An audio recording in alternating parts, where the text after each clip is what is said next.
It is time for the Glenn Clark radio show known as GCR. I am Stan the Fan sitting in for Glenn Clark, who is announcing the International Shuffleboard Tournament aboard the SSS Minnow. Is that correct, Griffin? That's what I understand. Based on my research, I think that is correct. Yeah, All that right. is.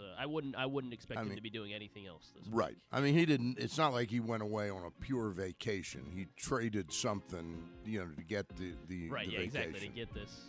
To get. Believe me, I'm a veteran of trade, so he is out there announcing somewhere in the Mid-Atlantic. I hope he has good weather, and I hope he and Mrs. Clark and the kids are having a great time.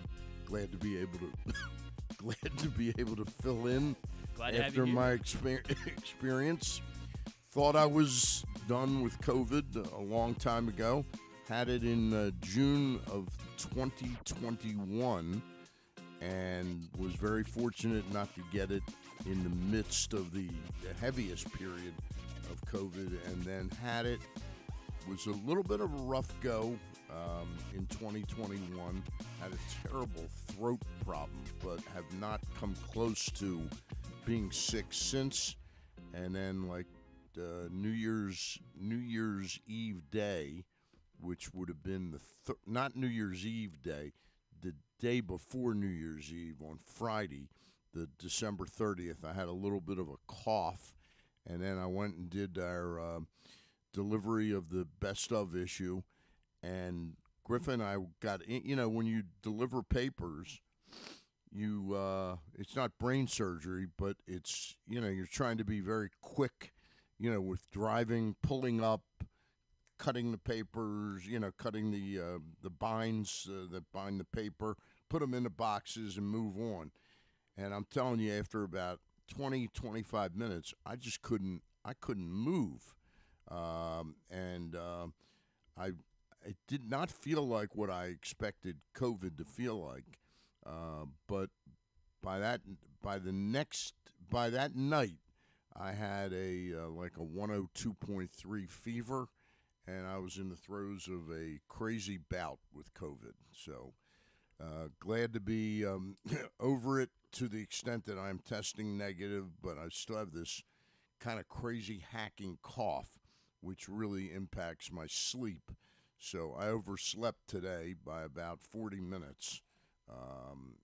Got here in plenty of time, but not quite as prepared, and was somewhat staggered, Griffin, by the immediate news that Bill Belichick will no longer be the coach of the New England Patriots. Your thoughts? My thoughts, honestly, I mean, after this season, it's hard not to really be surprised, I think. Yeah.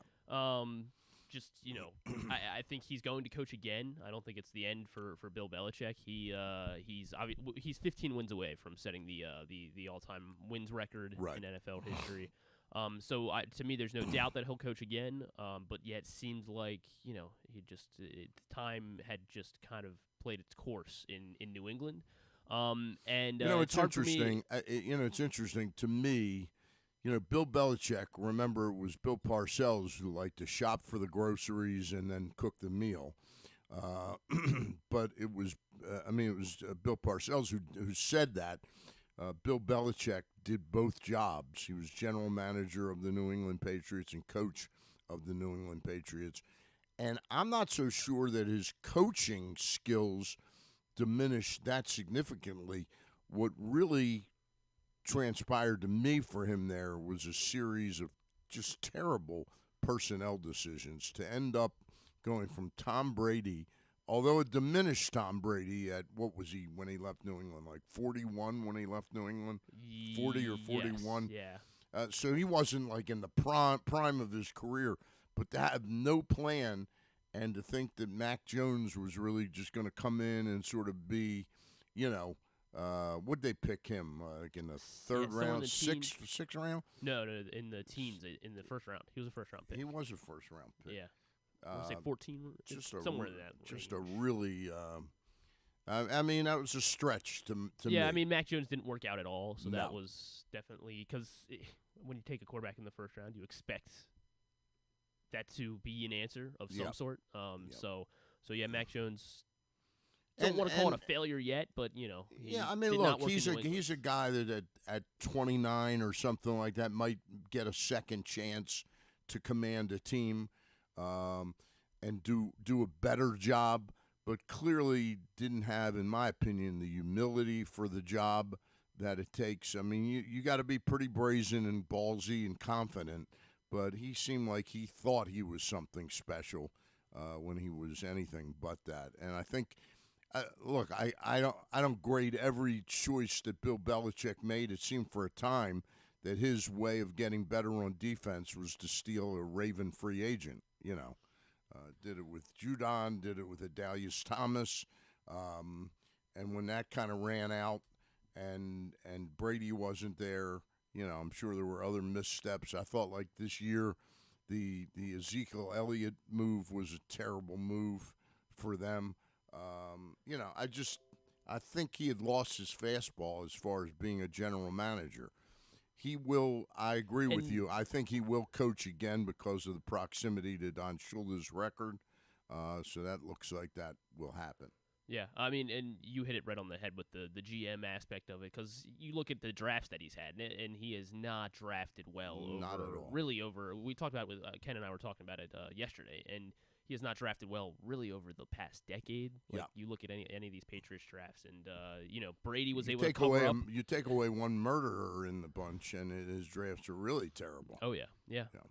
So I'm not sure if he will be willing to give up GM duties wherever he goes next. Oh, I think he will. I don't think he commands. And it might be that whoever wants Bill Belichick, they're going to get the Bill Belichick experience, and they're going to be fine with giving him the reins to the GM as well as the head coaching duties. I do not feel that he will get the GM reins again. I think you saw in the days. And it moved rather quickly. I think the Patriots didn't make a huge drama out of this thing. The rumors surfaced, what was it, about 3 or 4 weeks ago that he was going to be taken down? Yeah, I mean, it felt like there had been rumors, every. But they really hit home about a month ago, and then it sort of dissipated. And you said, "Oh, there's no way they'll get rid of him," and his comments the first couple days after the season. And it's not like it was a month after the season just ended. But the first day or so, he was saying, hey, I really love the coach, and I'm prepared to come in here and work hard and all that. He had sort of, to me, he had exercised that he was not going to be the GM of an NFL team to me. I don't think there's any way, shape, or form somebody like the Arizona Cardinals, as dire as their situation is, or the Los Angeles Chargers. That's the one I would thought of, just because I know that they have an opening for both the GM and head coach. That seems like a natural-ish You might be spot. right, yeah. But I don't think a team – I think they want to get the cachet of Bill Belichick, the coach, and they'll pass on him as a general manager. We shall see. We shall see.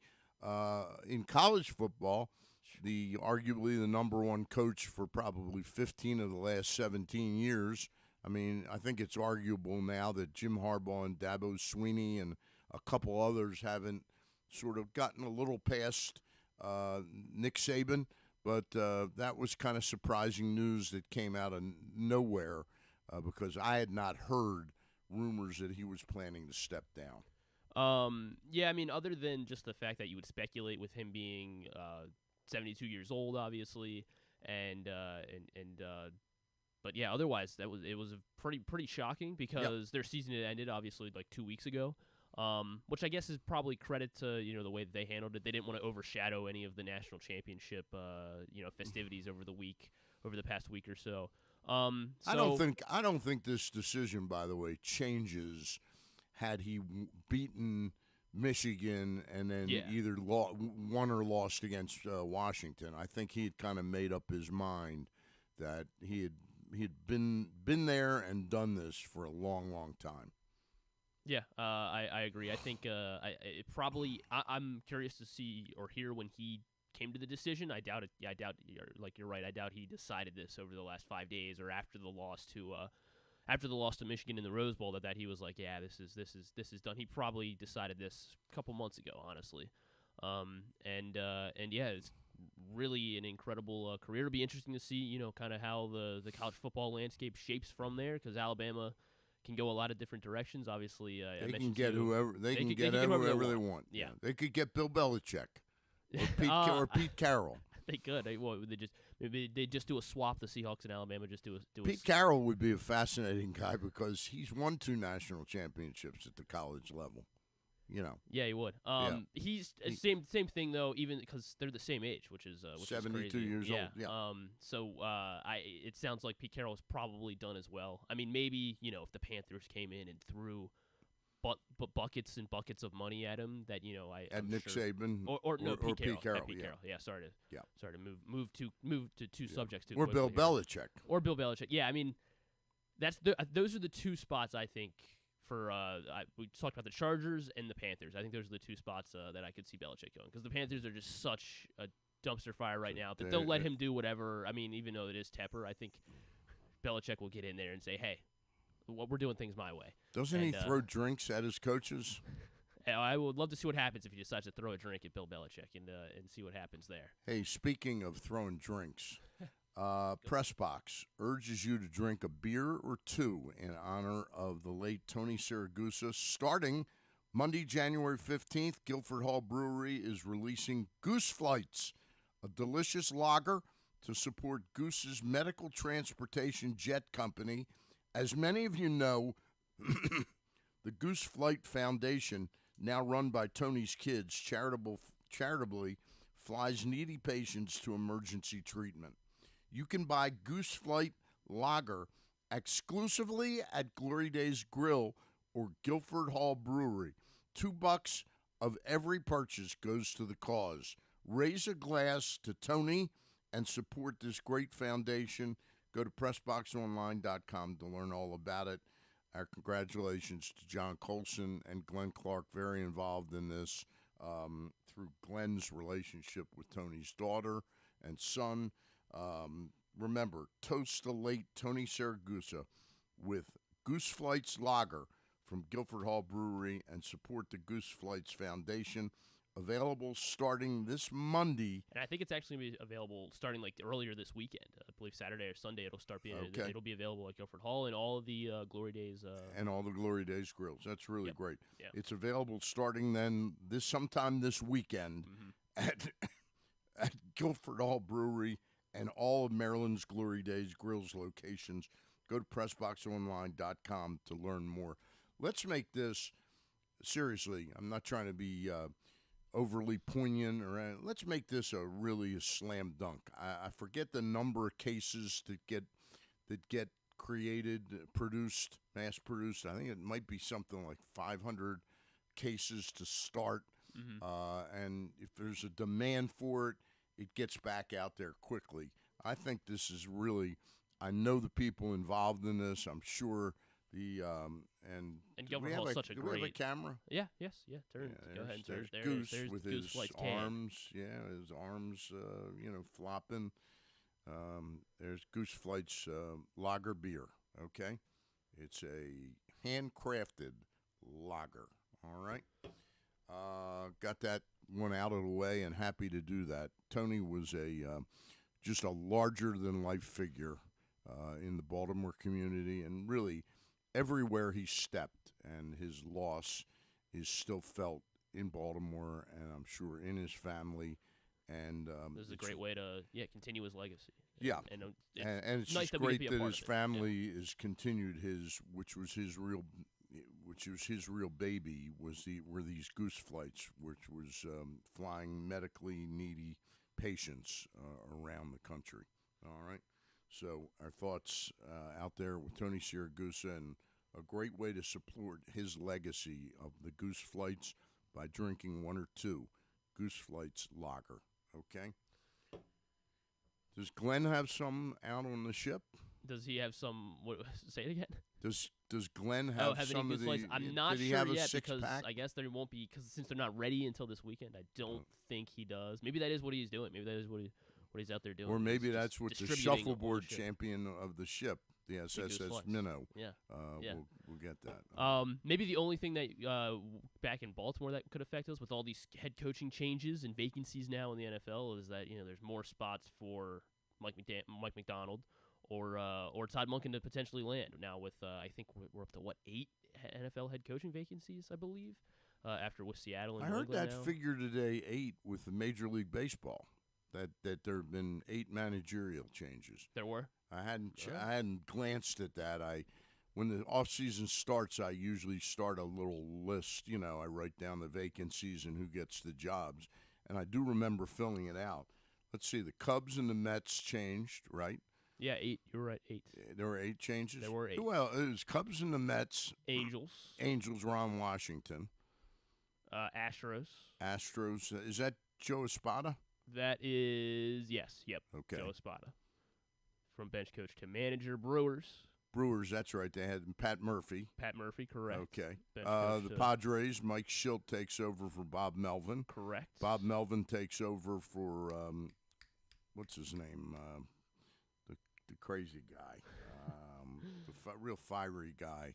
Played for the Tigers for a little bit. Was not much of a star player, but had star abilities. What the hell's his name? You're talking of Gabe Kapler. Gabe Kapler. Sorry. Right. I should have known. I should have known exactly who you're talking about. You should have known. How about me? Yeah. Okay. And are we missing 1 or 2 more there? You said Bob Melvin is with the Giants. Right. I think that was Terry 7. Tito Francona. Stephen Vogt. Stephen Vogt replaces. I think he's one of the most interesting changes. Stephen Vogt. Not a lot. It's not like he has a coaching sort of or managerial legacy in the minor leagues or anything like that. He went from player to 1 year of coaching to managing. And I always liked Stephen Vogt an awful lot. If you pinpointed me as to why I like Stephen Vogt, I couldn't tell you. But his years in Oakland, if you want to have a good time, look up I Believe in Stephen Vogt video. Of what the Oakland A's fans used to chant when Stephen Vogt came up to bat. I believe in Stephen Vogt. Great. I mean, nothing odder than that saying. I believe in Stephen Vogt. Just because he was such a random player. He was a very random player, but he kept getting jobs. He kept getting jobs. And catchers are generally the smart guys. I think he's going to do a very good job, and I guess they feel he's a 10-year later version of Kevin Cash, and will be that type of guy. Anyway, Glenn Clark Show.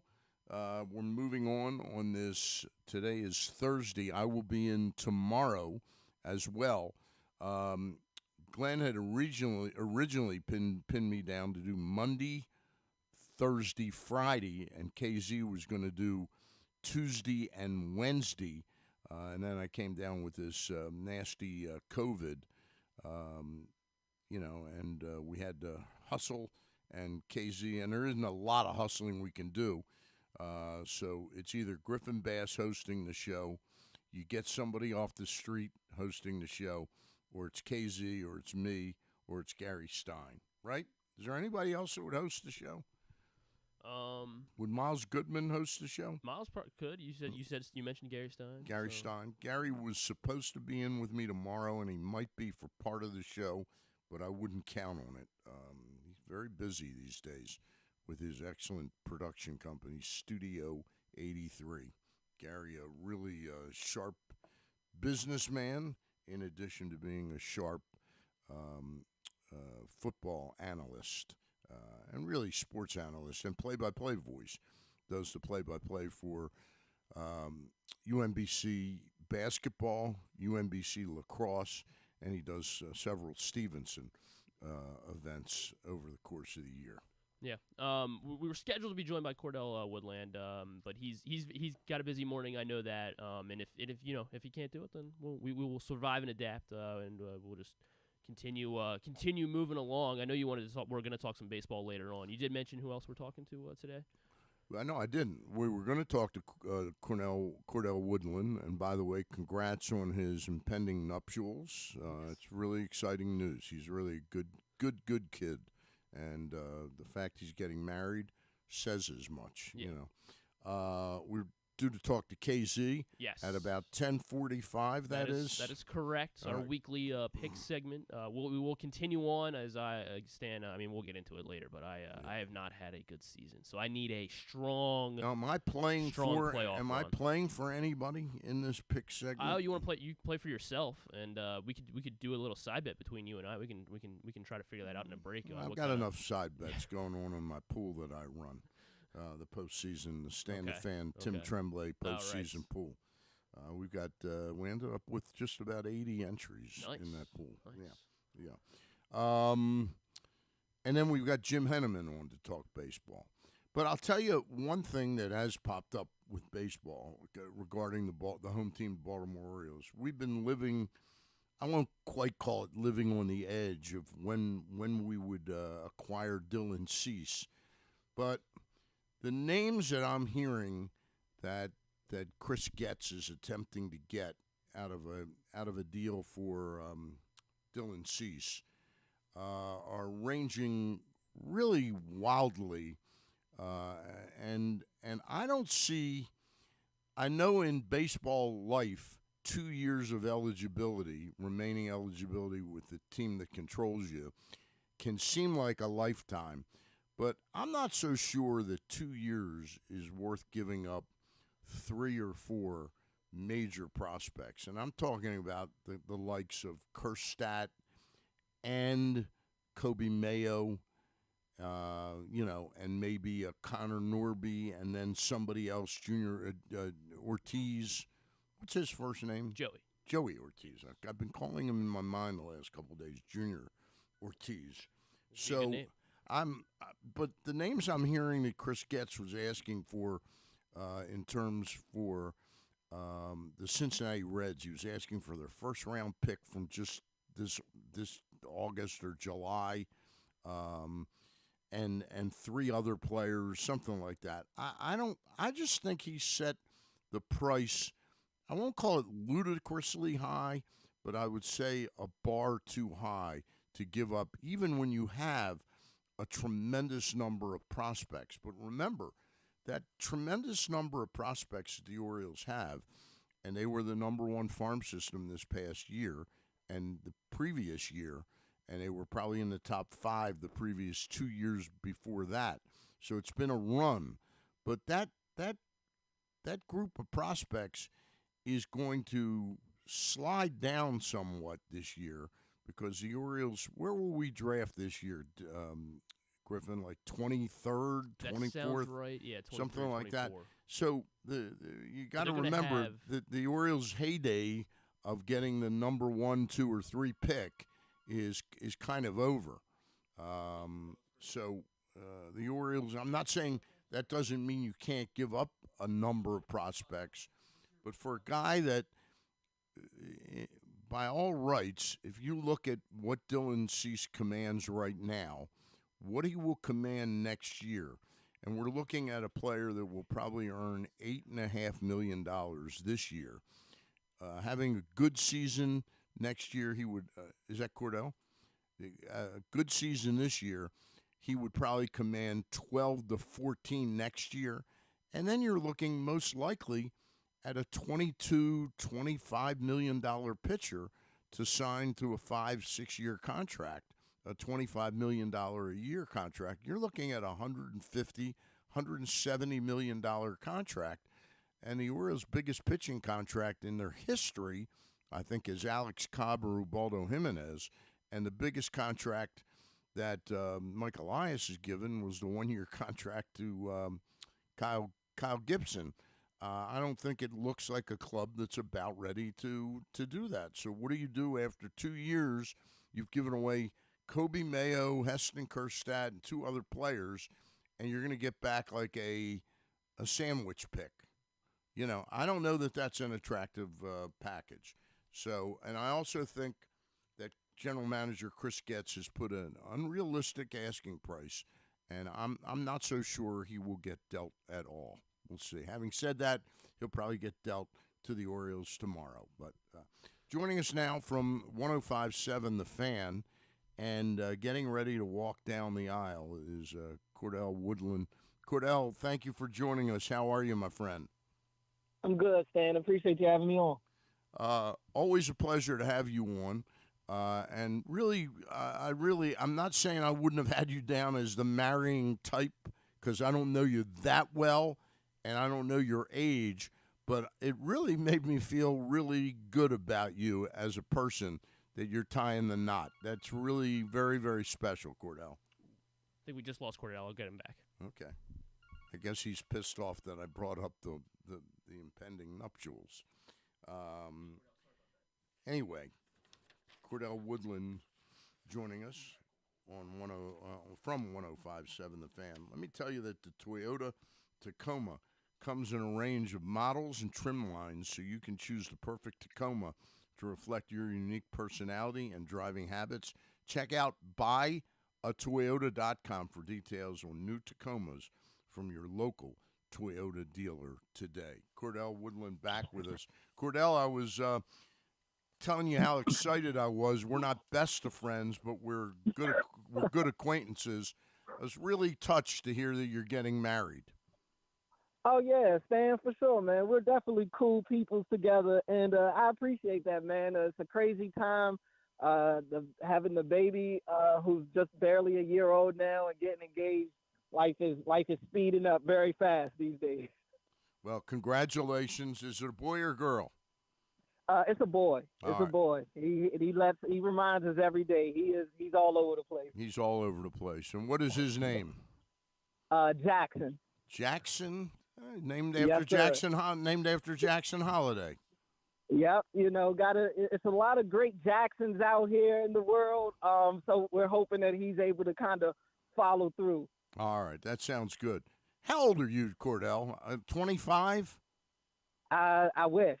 I actually look way younger than I am. Are you 30? So you got to add about 10 years to that 25. Really? You are 35 years old? Yeah. Wow. Yeah. Okay. Well, listen, congratulations. When are you stepping down the aisle? We're looking, it went from celebrating the proposal to immediately planning the wedding. So it's a whirlwind right now. We're looking at sometime early 2025. So we don't have a definitive date just yet. We're still trying to figure out the venue. All right. Well, congratulations to you. Appreciate you. Cordell, I know the business at hand. That's long-term planning sometime in 25. Yeah. But the Ravens have a football game a week from Saturday or Sunday. First and foremost, how is the health of the football team? I think relatively healthy. I mean, they got some key guys back on the field at practice yesterday. We saw Kyle Hamilton out there, saw Kevin Zeitler out there. Kevin Zeitler, who missed the last game and a little bit of the Miami game as well, where he got hurt in. Geno Stone was out there as well. Geno had got hurt in that Steelers game. Marlon was out there, but he wasn't practicing. Remember, he injured his calf in that loss against the Steelers. He was on the field, though, working off to the side on his own on one of the far fields. So, with a good week to go plus before they have to play a game, you'd imagine he'd possibly have a shot. Zay Flowers is one that's a little concerning for me right now. Zay didn't practice yesterday. He's missed quite a few practices here as of late. Obviously, he didn't play in the Week 18 game. A lot of the starters didn't, but he's dealing with that calf, and it seems like down the tail end of the season, they started to pick up on new injuries each game. So he's one that I'm really watching. But overall, look, Lamar's healthy, and as we know, as long as number 8's on the field, they've got a chance. Cordell, especially in a sports year where we saw how the bye can impact a baseball team negatively. Football is a whole different ball game, and I would say that Coach John Harbaugh and these players are welcoming a week to get back together again. It's a hard-earned honor when you get that bye and you miss the whole first week of play. And I think this time of year, it's very similar to getting a second bye for your team. Mm-hmm. Yeah, it is. I mean, and look, this is a veteran team. We talked to Odell Beckham later in the season, and he was asked, how does he view a potential bye? I don't think they had clinched at that point yet. I think they were getting possibly ready to in that Miami game. And he welcomed the bye week with open arms. He talked about how he could use some extra rest to heal up. There's other veteran guys on this team that could use that extra weekend. And I get why people would see what happened to the Orioles or even see what happened to this team in 2019 and be a little wary of that bye week. But just kind of comparing them to the Orioles were a very young team.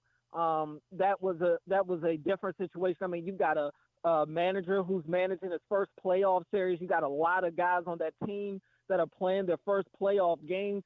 The Ravens aren't that team that's kind of wide-eyed and seeing this for the first time. They've got a lot of seasoned vets, and even some of their younger guys like Lamar. He's been there before. He's experienced this. So I think that I really don't think that this bye is a negative for them. I think it's happening right on time. I think you make a great point there that the seasonedness of the Ravens club versus the Orioles, but also that you can't control the bye. If you had told me, hey, the Orioles will get a 2 or 3 day bye, I would have said, yeah, that's a positive. Right. But once you get into a 5-game series in that first round, it turns into a 5 or 6 day bye, and that's a little too much in baseball to me to stay sharp. I think the Ravens, you practice pretty hard, and I think they welcome this right now. Great definitely. Point. I mean, this is a team that has had a weird schedule, a weird traveling schedule. They've lost key guys at various points in the year. I think this is a battle-tested team, and not that the Orioles weren't. The Orioles had their own issues throughout that long, grueling season that they overcame. And up until the postseason, the Orioles had pretty much mastered every challenge that they faced up until they faced the Rangers, obviously. And I think it was just a mix of the inexperience mixed with them playing a buzzsaw of a team. Yeah. And like you said, I think John Harbaugh, they're going to make sure that the practices are intense enough to give these guys a decent look, to give them that game feel a little as best as they can. But I do think these guys will be ready. Cordell, I was wondering about really the only other question outside of injuries with the Ravens. The only other question, and that's Dalvin Cook. How much should we expect from him? Melvin Gordon, it feels like kind of made his bed with, since the concern with Melvin Gordon was the fumbles, and he did just that on Saturday against the Steelers when he got his opportunity. So do you expect us to see? I mean, I know he's only been out to the practice field. Was yesterday the first day that Dalvin was out on the practice field? Should we expect to see a lot of Dalvin Cook or any Dalvin Cook in the playoffs? I mean, I wouldn't look for him. I'm not saying that he won't get out there at some point, but at the end of the day, I mean, how many third running backs on the depth chart actually see the field? And when they do, how much are you seeing of them? So I would look at it and from that lens, and also remember, I mean, he just got here. The Ravens, John Harbaugh has called the Ravens offense a ball handling offense because of all the things that they do with the read options and the play fakes. And Lamar is one of the best in the league at kind of showing the ball and making you think he's handed it off, and he didn't. So we've seen the challenges with that with guys like Justice Hill, who's been with this team forever. He and Lamar, how many fumbles did they have earlier in the season in some of those read option plays? So I would just try to caution people to lower their expectations a little bit for Dalvin Cook. I mean, we may see him, but honestly, we may not see him. They only have potentially 3 games left in the season, and he just got here. And we're now in the time of year where every detail needs to be fine-tuned. Everybody needs to be sharp. You can't have miscommunications. You can't have fumbles. So I just think that they're going to be absolutely sure that he's ready to play before they put him on the field. How much more do you think he has in the tank than Melvin Gordon, though? That's a good question. I mean, honestly, I don't know how much either of them have in the tank, to be honest with you. I know a lot of people. Dalvin's only 28 years old.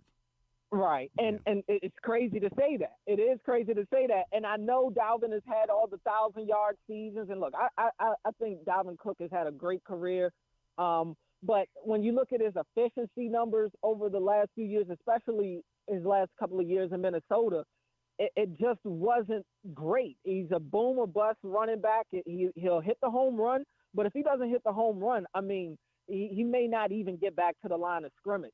So that's my issue with him, is just that I don't know if he has that big play capability anymore. Now, I will acknowledge that when a running back comes in this system, they immediately get a boost in production. Playing with Lamar Jackson, playing in this system, running backs seem to thrive with these guys. So I expect more from him if he does play here with Baltimore than we saw with the Jets. The Jets' poor offensive line, poor offense in general. It's tough to really shine out there. But I don't know. I don't believe that the Dalvin Cook that we're used to seeing when he was at his peak in Minnesota, I don't believe that's the guy fans should be looking for. Cordell, who right now in the AFC, who poses the biggest threat to the Ravens? I mean, I have to throw the Browns in there. I mean, it's a team that's beat them. You know, you never feel great about playing a division team 3 times in a year. So I'll throw the Browns in there. Joe has definitely given them a spark, and they've given Joe a spark. You know, that defense is one of the best in the league, and I think Joe got to that team at the absolute right time because it felt like that defense was starting to run out of gas. And then once Joe got there and started to put up points and get some big plays, I think it gave the defense kind of that shot in the arm that they needed. I have to still mention the Chiefs. I know the Chiefs haven't looked right all year. I get it, and I'm not expecting them to just all of a sudden flip the switch and turn back the clock and now they're the best team in football. I don't expect that, but there's something to be said about a team that is a defending champion, has arguably the best quarterback in the league, and, you know, they've been there and done that before. They can definitely turn it on. And they got the matchup with the Dolphins this weekend. We'll see what happens in that one. Really wouldn't shock me if the Dolphins win that game. But, yeah, I mean, teams like Cleveland, Kansas City, like I mentioned, and I still would throw Buffalo in there because Josh Allen, even though he's not crazy efficient and he can turn the ball over quite a bit sometimes, he's kind of like that superhero as well. Like, he has his superpowers. He's a guy that can take over the game on his own at times. So you got to respect that factor when you have an elite quarterback that you're playing against. This is the time of year that they usually shine. Well, that weather in Buffalo, that game is on Sunday, correct? The Pittsburgh at Buffalo game. They're calling for weather on Sunday to be about 26 degrees, a 46% chance of humidity with snow showers and wind. So that's going to be a wild, wild game there. Buffalo is we're about to do our pick segment, but does that number strike you as high, 10.5, or just about right on that That Buffalo is game? high. Yeah. I mean, you're talking about a playoff game. I get Pittsburgh just snuck in, and I get Pittsburgh's not a very good team. But 10 points is a lot. And Pittsburgh, to their credit, I think they understand the type of team that they are, and that's why they come out with the game plan that they come out with, which is run the ball 30 to 40 times, hold time of possession, get a couple of stops, put some points up. But if that mix of being able to hold possession of the ball and still find ways to put up even a field goal, it puts pressure on the opposing offense. So while I don't expect Pittsburgh to win, I do think that they'll make it a game. I'll put a little more respect on them than 10.5 points. All right.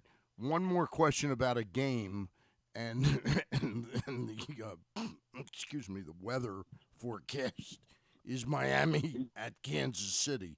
Also, I think that game is Saturday night. The weather there is supposed to be incredibly cold. Do you give the Dolphins any chance to win that football game? Yes, I do, because Kansas City has been their own biggest enemy this year. They can't catch the ball. And when you talk about temperatures getting well below freezing, I question their wide receivers' ability to catch the ball even more in that type of game. To be honest with you, like I said earlier, I wouldn't be surprised if Miami pulls the upset in this one, and I really wouldn't be surprised if it comes down to something as simple as the Miami wide receivers catching the ball and the Chiefs wide receivers not catching the ball. I mean, how many games this year did we literally watch the Chiefs lose because their guys could not catch the ball late? So I really wouldn't be shocked if what's plagued them all year comes back to plague them in this game against Miami. I know Miami's beat up, especially on the defensive end, and they've lost a lot of their pass rushers. But getting Raheem Mostert back, I think, will be huge. Yep. I still like what Tyreek Hill gives them. Waddle is still a question mark, but even if he doesn't play, I still give Miami a decent shot, even though they kind of imploded down the stretch of the season. And you've got the Taylor Swift jinx going on in Kansas Exactly. City. All right. And, yeah, Travis Kelce has not been the same for sure. All right. By the way, there's no truth to the rumor that you're marrying Taylor Swift, is there? No, sadly, that is not the case. If I was, sadly, there's a future Mrs. Woodland out there that's saying. Of course, thankfully she's not next to me to hear me say that. But it's only for the net worth boost that Taylor Swift would bring. I love my fiance very much so, way more than what I would ever love Taylor Swift. All right, sounds good, Cordell. One last question for you, because we're running up on the clock. When you woke up this morning and heard that Bill Belichick will not be coaching the Patriots any longer, were you shocked, just yawned a little bit, or sort of quizzical about where you think he'll end up? Yeah, more so like where will he end up? Because I've kind of braced myself for this. You know, we've seen the same Patriots team all year, really the last couple of years. So I'm not surprised at all to see them kind of decide to part ways. I think, you know, Bill needs to get out of there. And I definitely believe he could still coach. Without a doubt, I think he can still coach football. I don't know if he needs to be the GM. I don't know if he needs to be in control of player personnel and stuff like that, but I definitely think he can still coach, and I think he obviously wants to still coach. I'm curious to see where he goes because I think it was Adam Schefter talking about it's not just the teams that are outside the postseason that could potentially bring Bill Belichick in. It could be one of these postseason teams as well. So really wouldn't shock me to see Bill make yet another run in kind of the late phase of his career. All right. Cordell, thanks very much for joining us, and congratulations again about your impending nuptials. All right? No problem. Appreciate you, Stan. All right. Hey, use the code GlennClark23 or StanCharles23 when you sign up at Superbook, and you'll receive up to $250 in a same-day first bet match, win or lose. Download the Superbook app or visit superbook.com to take advantage of this great offer today. We'll be back with our picks segment with Ken Zalis and Griffin Bass and myself. That'll be up next on GCR.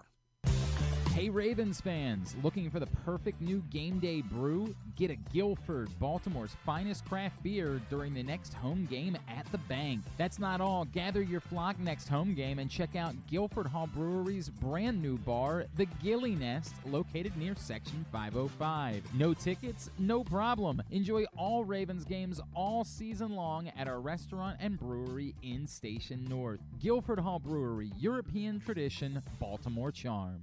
Come for a game, stay for everything else. Book an unforgettable fall getaway in Charm City. Enjoy only in Baltimore festivals, mouthwatering eats, and endless entertainment. Treat yourself to a staycation in the heart of downtown, or try one of the city's many charming neighborhood hotels. And don't miss out on packages for free parking, breakfast, and more. Plan your stay at baltimore.org/hotels.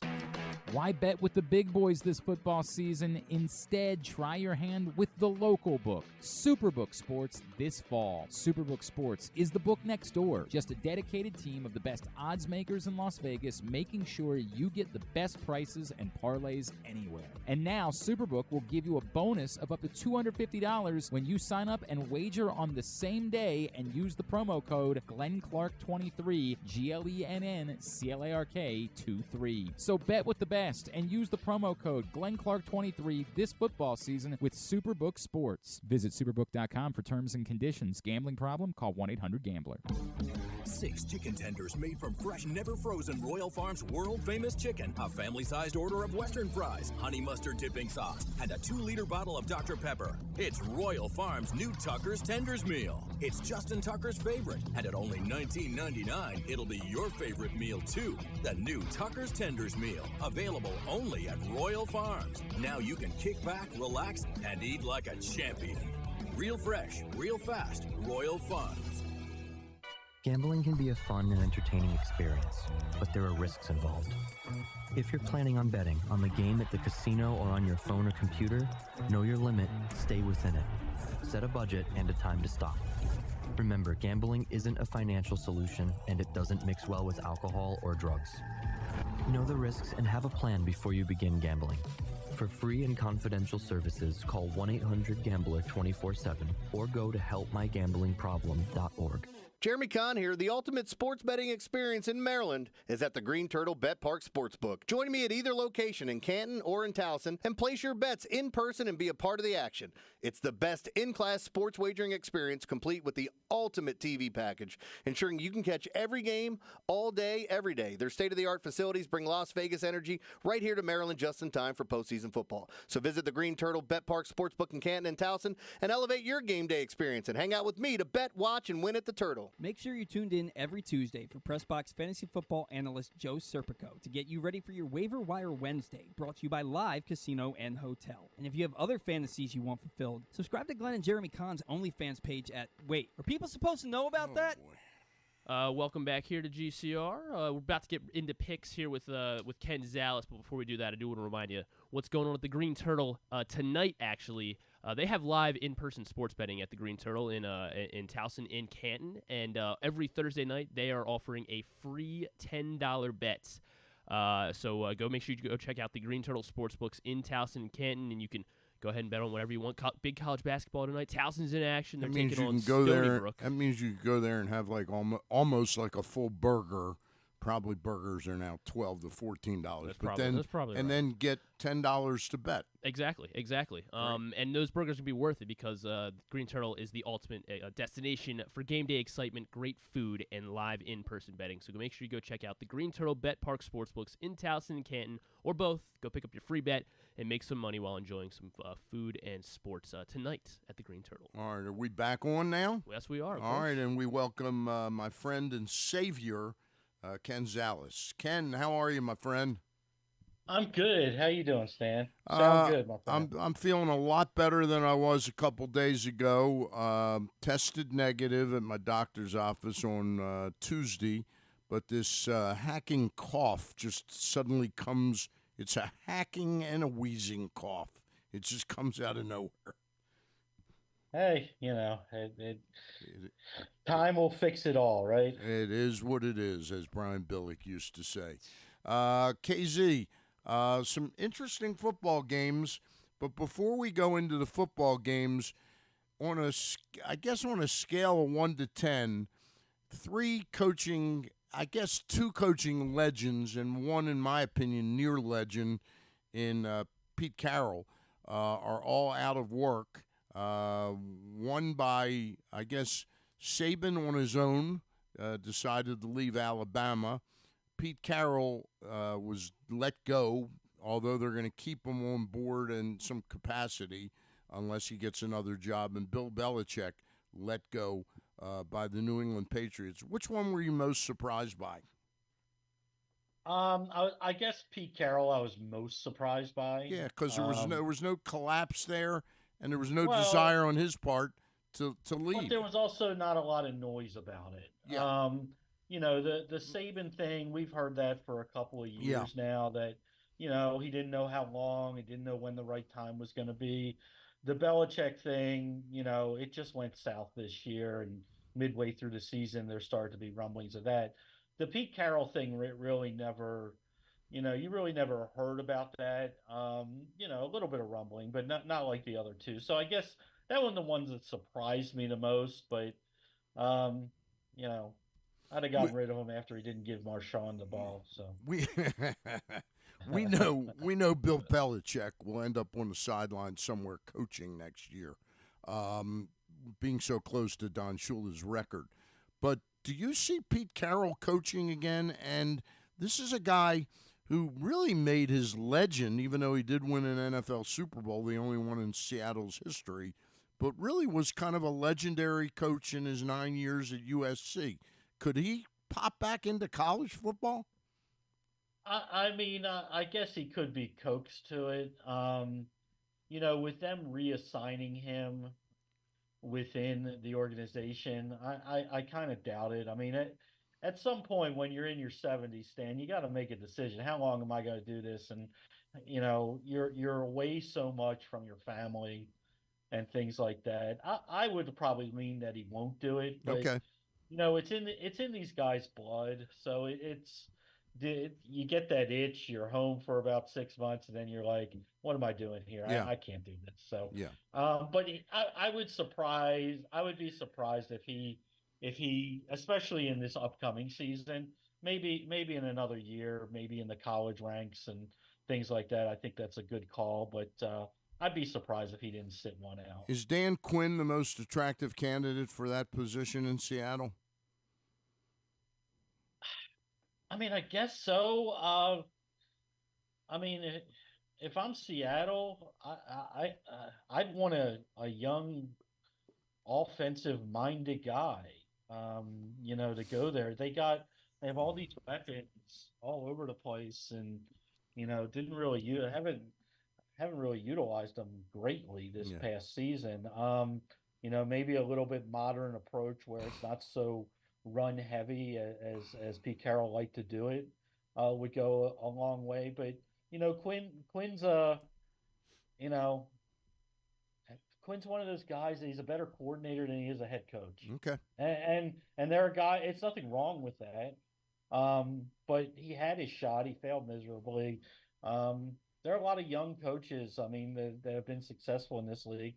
Hopefully they don't take the, McDonald anywhere from Baltimore for a long time, and the Ravens are smart enough to lock him up at a little bit of a raise. But, I don't know. I guess Quinn is going to be probably the one coach that gets the most interviews in this go-round. One quick question about the Ravens' defensive coordinator. When you say you hope they give him, a raise somewhat to lock him in, that raise in this day and age, that's got to be like about $1.5 million raise, doesn't it, to really lock him in from pursuing other coaching jobs? I mean, they did it with the GM position. Yeah. Why can't you do it with the coaching position? I'm in agreement with you. I just look at, I look, Harbaugh's going to coach here until he doesn't want to coach here anymore. But, is he here for 5 more years? Is he here for 10 more years? If he's here for 10 more years, I mean, that's a long time to wait. But if there's something within the organization that says, by 65, I want to go back and enjoy the rest of my life with my family, maybe there's a situation there. But he's going to get some looks. He's done a phenomenal job for 2 years now with the Ravens defense.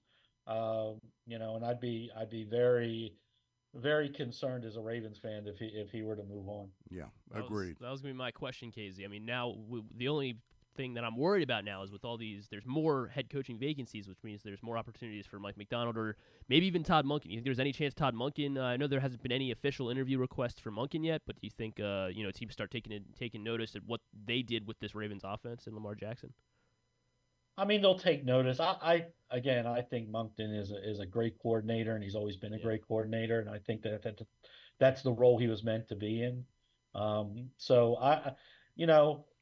I mean, how old's Monkton? I don't even know. Monken's 54, I think. Yeah, I mean, I don't even know if he even has those aspirations. 57. Maybe 57. He's 57. Yeah, I mean. Yeah, he looks like he's thrilled up in that booth. Yeah, I mean, what else are you going to do besides? I mean, as an offensive coordinator and a creative offensive mind, what better than having a team led by Lamar Jackson than you're going to get? It's easy to say that his offense can translate anywhere because of what he did at Georgia, but He's dealing with 1 of 1 right now. So I think he would remain. I think McDonald's the one we got to really look at. All right. Ready to get into it, Stan? I'm ready, willing, and able. Let's do a quick reminder. So all these lines are going to be brought to us by Superbook, Stan. Superbook Sports. That's correct. That's where we get all these lines, where you can also use the code. We're using Glenn Clark 23, or we're using Stan Charles 23. We're using either one of them. They're both out there. When you sign up at Superbook, and you'll receive up to $250 in a same-day first bet match. Win or lose, download the Superbook app or visit superbook.com to take advantage of this great offer today. Go ahead, Glenn. It is Super Wild Card Weekend, and getting things started will be at NRG Stadium in Houston. The Texans, the AFC South champions, will welcome the Cleveland Browns and Joe Flacco. And the Browns, they are laying 2.5 points going in on the road against C.J. Stroud and the Texans. So Browns minus 2.5. What do you think, Stan?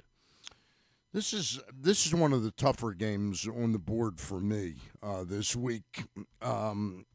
Everybody I talk to is going with the Cleveland Browns. I think DeMeco Ryans has got something a little special going there for a little bit longer than the Joe Flacco miracle in Cleveland. They are playing at home, which I think is a big factor. I'm going to take the 2.5 points in that game. And take the Houston. I really love C.J. Stroud, and I think Flacco, even though he's playing at a high level, he still has a tendency to throw one too many picks for me. KZ? It's January Joe. I mean, I'm not a, I'd like you to be 100% right, because I'm tired of the Joe Flacco story. I'm tired of people in Baltimore rooting for Joe Flacco. He's with the Cleveland Browns. I don't care anymore. So I'm not gonna. I mean, he's never lost a wild card game. It's also 5-0 against the spread. 2.5 isn't enough to sway me. They have the better defense. I think Houston's a great story. I unfortunately think it ends here, and Cleveland's going to be my pick.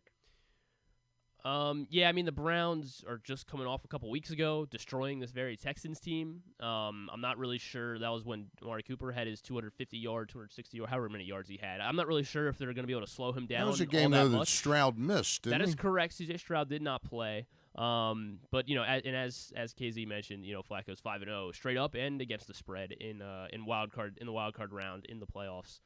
But I do, C.J. Stroud is back. And I think I know he's a rookie in the playoffs, but I think he's a different rookie. They're at home. It is really, really hard for me to go against Flacco here, because I think deep down I feel like the Browns will find a way to win this game.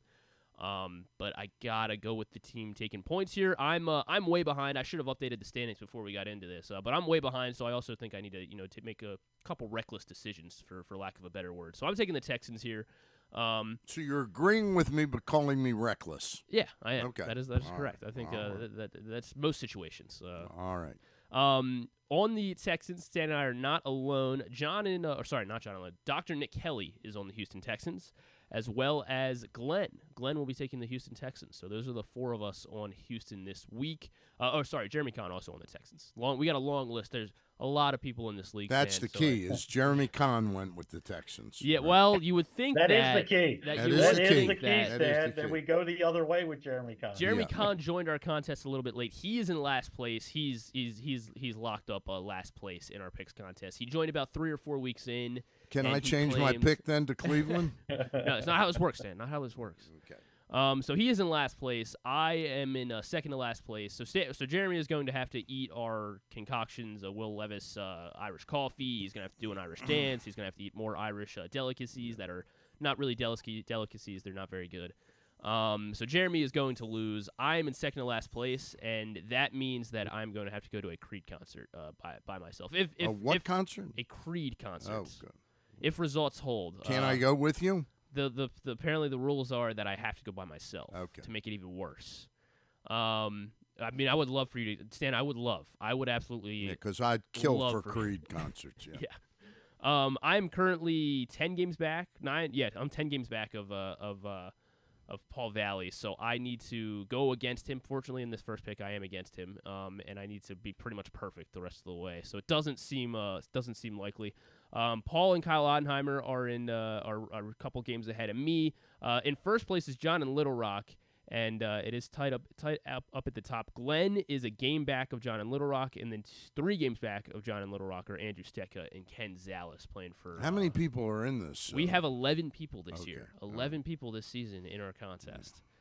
So moving on to the second game of Super Wildcard Weekend. Saturday night, it is on Peacock, exclusively on Peacock. So make sure you have your subscription already. Is this the game Al Michaels is going to be doing? Is this Al Michaels? I want to say this is actually going to be Mike Tirico. I'm kidding. I think Al Michaels is not doing any games. Is he doing the NBC game? No, he's not doing any games. Well, there's a game Sunday night, and he's not doing. Well, Tirico's doing the Peacock game. Yeah. So Tirico's going to do Sunday and as Saturday. Far as I understood, Al Michaels was furious that he hadn't been told that he wasn't doing the Amazon Prime game or something like that. He goes, that's in my contract. It's in my contract.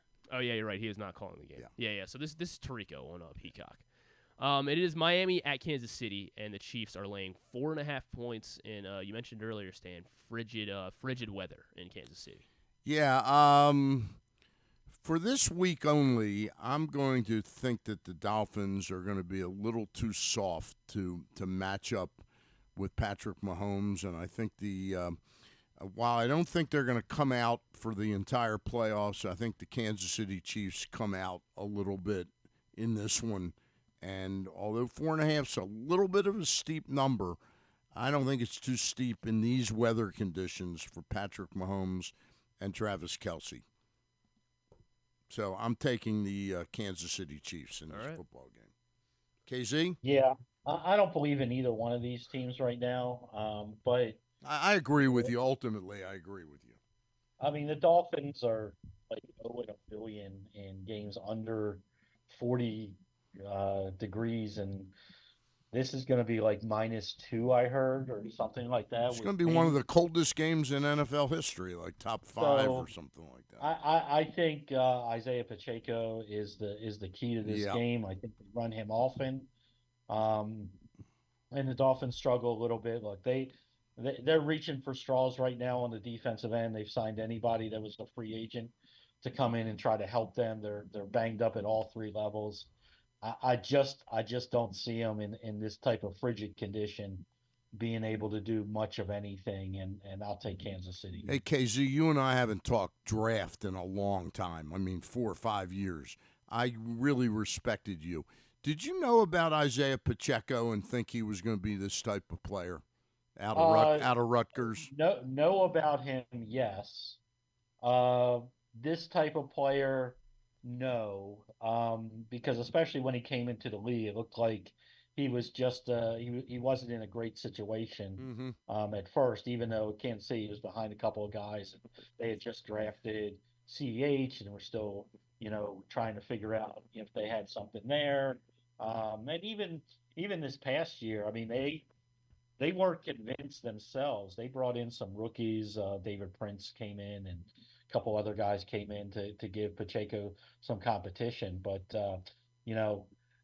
the one thing that you always liked about him is how hard he plays. Yeah, he really does play hard.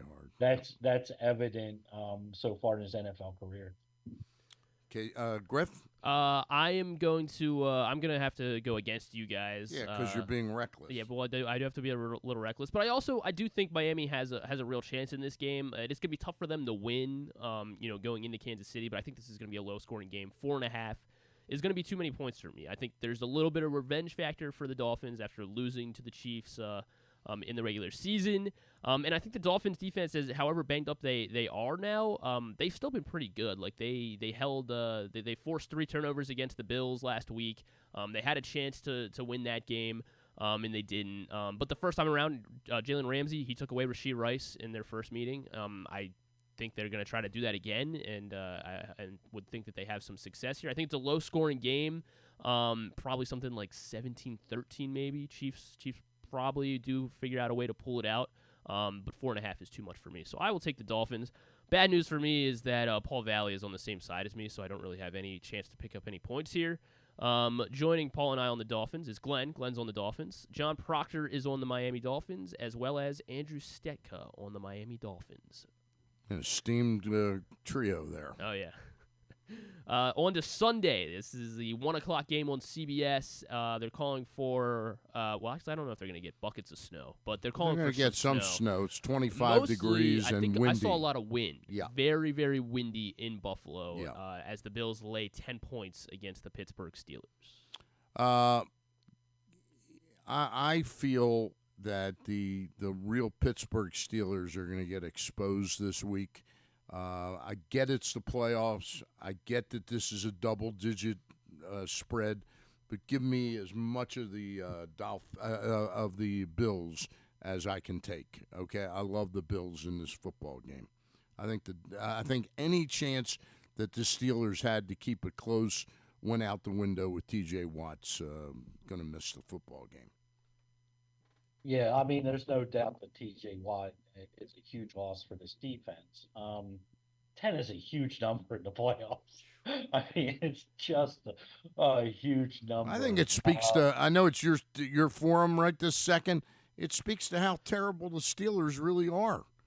Well, yeah, but, I mean, that's a 10-7 team that can run the football. You have a Buffalo team that, look, even with their – what they win by 10 last week, turn the ball over 3 times.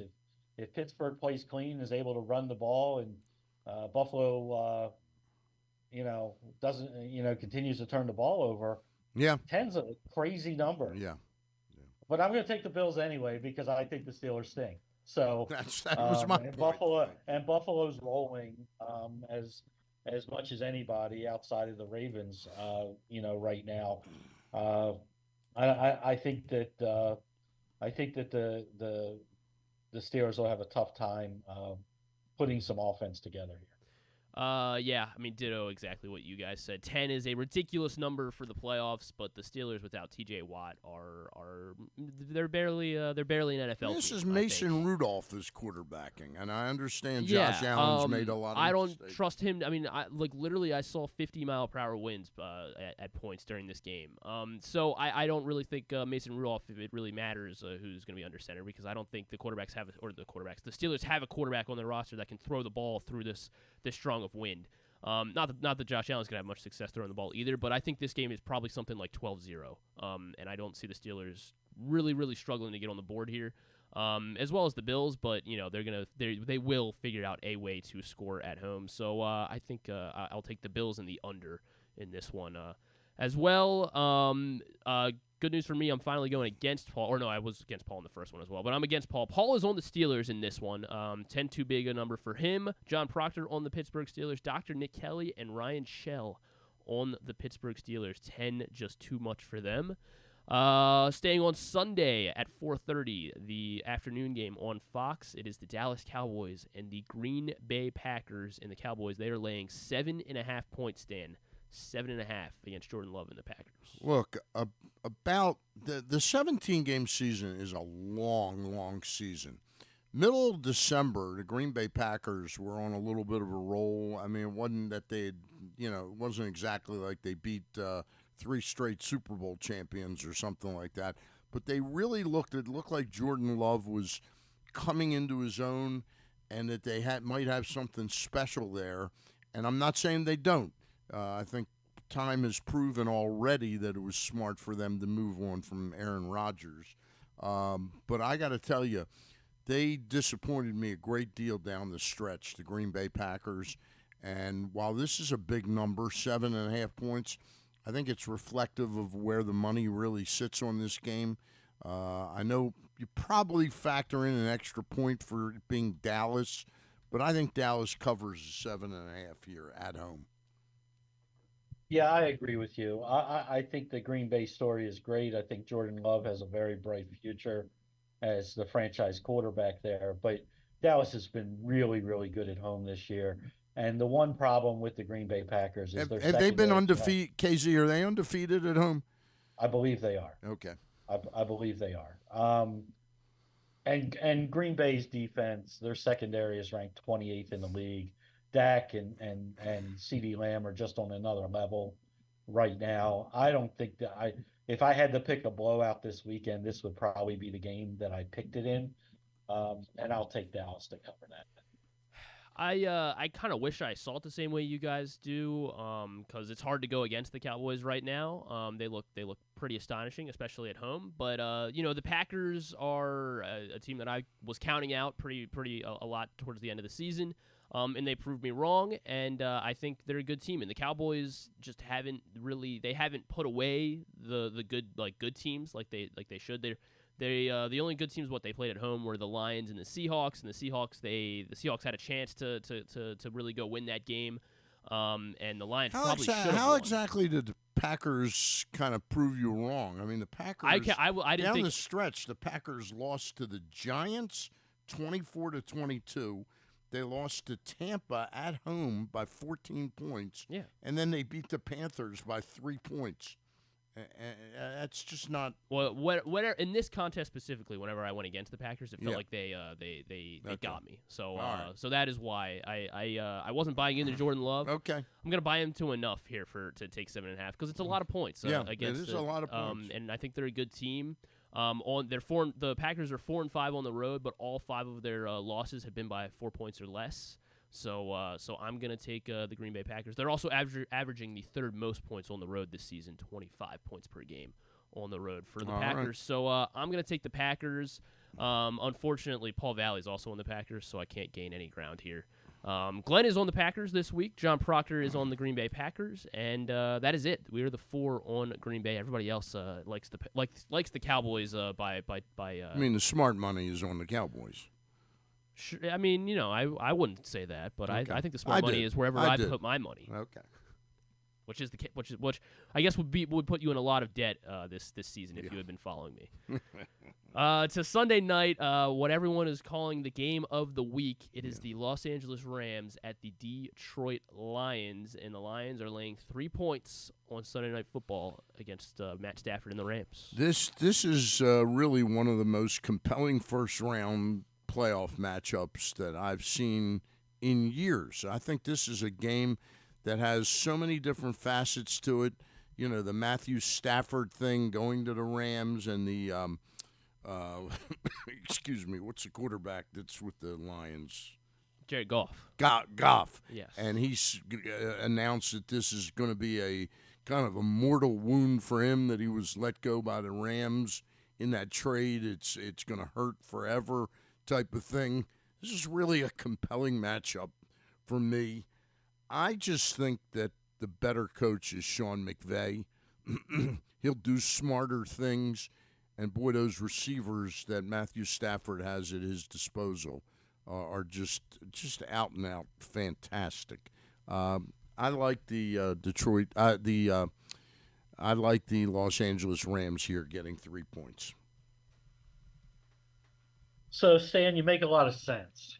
But this has been, as Griff knows, from day one, outside the Baltimore Ravens, this has been my team. I have stuck with Detroit the entire year. Mm-hmm.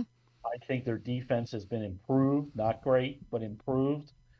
My biggest problem here is Sam Laporta may not play in this game. Yep. And if he does play, it's not going to be 100%. But Detroit's played well at home. I'm going against myself because I agree with everything you said, and I love what the Rams bring offensively and defensively for that matter. I just think this is a special year in Detroit, and I think they keep it going one more time. I'll lay the 3 points. Maybe it's a pushy type game for me. Okay. But I'll lay the 3 and I'll take the Lions. All right, Mr. Bass. I'm going to be taking the Lions as well. I think, as you mentioned, I think Goff is going to be pretty upset about this. It's a little bit of a revenge factor for Jared Goff. I think the Lions' defense has also been pretty good. And they'll I mean, Cooper Kupp and Puka Nacua are going to get theirs at some point. But I think they'll be able to slow them down enough, and they'll be able to make Matt Stafford uncomfortable enough that he doesn't. And plus it's going to be a crazy crowd at Ford Field. I mean, the first home playoff game since '93, right? And what? What? What's so funny? I'm just laughing. Is this the first home playoff game at Ford Field? I believe so. Well, KZ, is that accurate? It's been a while. Is this the new? I would think it's how a new long they been in the stadium? I mean, it's been a long time. I think Wayne Fonts was the last head coach that had a home game. I don't like going against the Lions. It's been fun to bet with the Lions this year, and even when you're against the Lions and they lose, it still feels like kind of like it's been the right pick this season. So yeah, I'm gonna take the Lions getting their first playoff win since 1991. And hopefully steal some points here, because surprisingly, well, I guess not too surprisingly, but most of the group here is on the Rams. Myself is on the Lions. Ken is on the Lions. Joining us is Dr. Nick Kelly, of course, because he's a big Detroiters fan. He hasn't gone against Detroit, I don't think, at all this season. And we have 11 players in this team. 12 with you this week. Okay, but it sounds like there's like 22 players. Okay. Just throwing out different names every single time. Yeah, every time. Yeah. Proctor, Ken, Dr. Nick Kelly, and myself on the Detroit Lions this week. And then finally, to our last game of the week, it is the Philadelphia Eagles at the Tampa Bay Buccaneers on Monday Night Football. It is on every single ESPN network, ABC, ESPN, ESPN+, ESPN2. There's a Manning cast. It's the Buccaneers, the NFC South champions, hosting the NFC East wildcard Philadelphia Eagles. And the Eagles are going into Tampa. They are 3-point favorites, Stan. 3-point favorites, the Eagles are. Okay. Yeah. All right. And that's enough for you? You're going to take the Eagles? No. I've seen this game in different uniforms before, where you go, oh, come on, the Eagles were, a few plays away from winning the Super Bowl, and they were 10-1 this year. Don't ask me to distill what it is that happened to the Eagles this year, but I think it's still in the process of happening, and I think Baker Mayfield is just pesky enough to put together a really good football game, and I like Tampa in this football game. KZ? Yeah. KZ? I don't know how the Eagles come back from what they've done the last 6 weeks. Yeah, they feel like a team. They feel like a team that's flushing down the toilet right now for a season. Well, they're certainly giving up points to teams that you don't think they can score. Yep.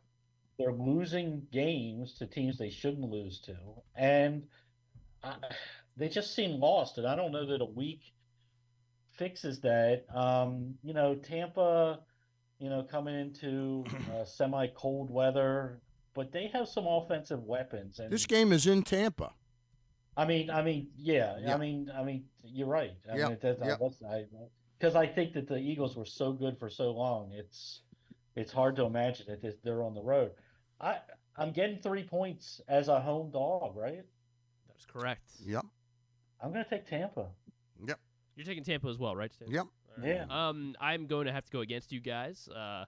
Well, you have to. I do have to. I feel like it also kind of mirrors the scenario that the Cowboys were in last year. They laid a dud in Week 18 against Washington, and then they came out on Monday night and looked the part against a Buccaneers team that really shouldn't, once again, should not be in the playoffs.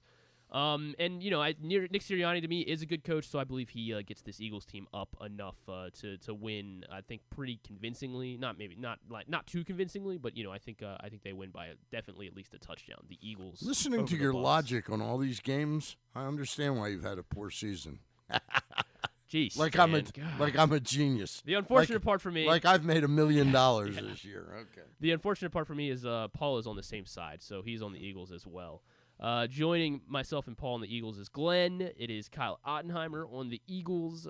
John in Little Rock is on the Eagles. Ryan Schell and Andrew Stecca also on the Philadelphia Eagles, as that will wind down our the sixth and final game of Super Wild Card Weekend. Hey, KZ, many thanks for helping out this week. As much psychologically as doing an extra show, you were there for me because this was a rough week, okay? It's all good. Anytime, Stan. Love you, brother. Miss you. Okay. All love right. you guys. All right. Hey, that is our pick segment. But speaking of picks, you got a chance to make a great pick starting late this weekend, either late Saturday or Sunday at all the Glory Days locations in the state of Maryland and at Guilford Hall Brewery. Pressbox is urging you to drink a beer or two in honor of Tony Siragusa.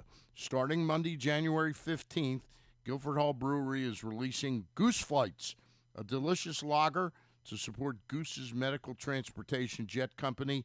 As many of you know, the Goose Flight Foundation, now run by Tony's kids, charitably flies needy patients to emergency treatment. You can buy Goose Flight Lager exclusively at Glory Days Grill or Guilford Hall Brewery. $2 of every purchase goes to the cause. Raise a glass to Tony and support this great foundation. Go to PressBoxOnline.com and learn all about it.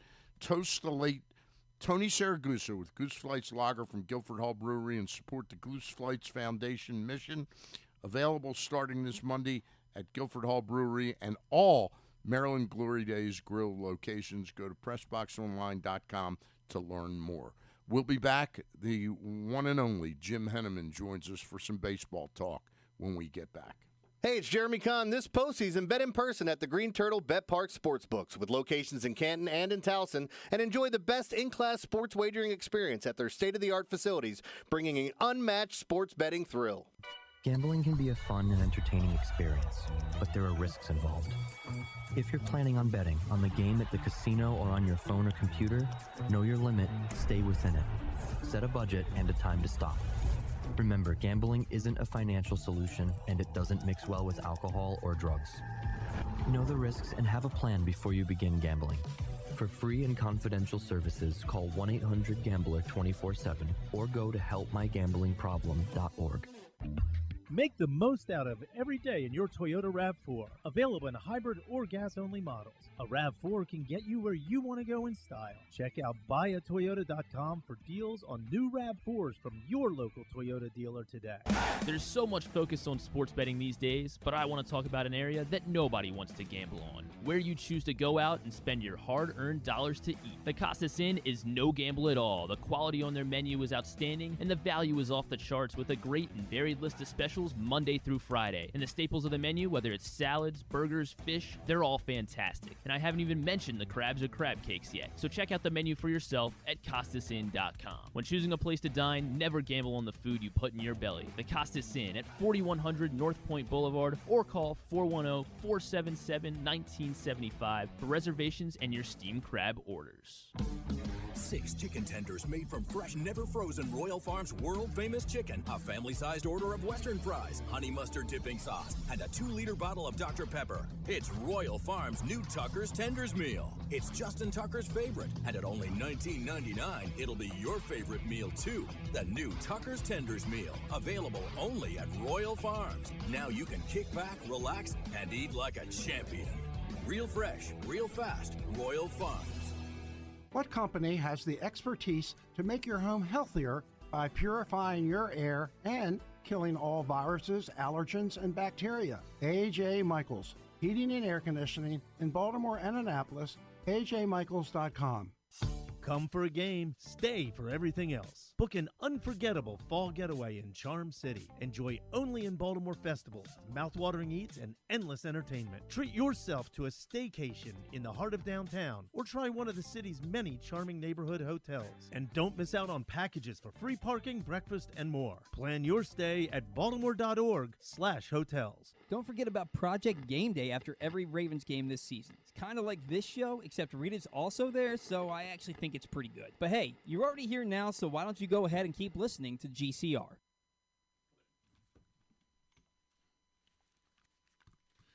Stan the Fan back here, sitting in for Glenn Clark. Glenn Clark is, of course, broadcasting the National Shuffleboard tournament on the SS Minnow. The Minnow was the Gilligan's Island ship, wasn't it? Is it? I will default to you. I should probably know more about Gilligan's Island. I regrettably. Great show. Oh, okay. Starred the incomparable Tina Louise.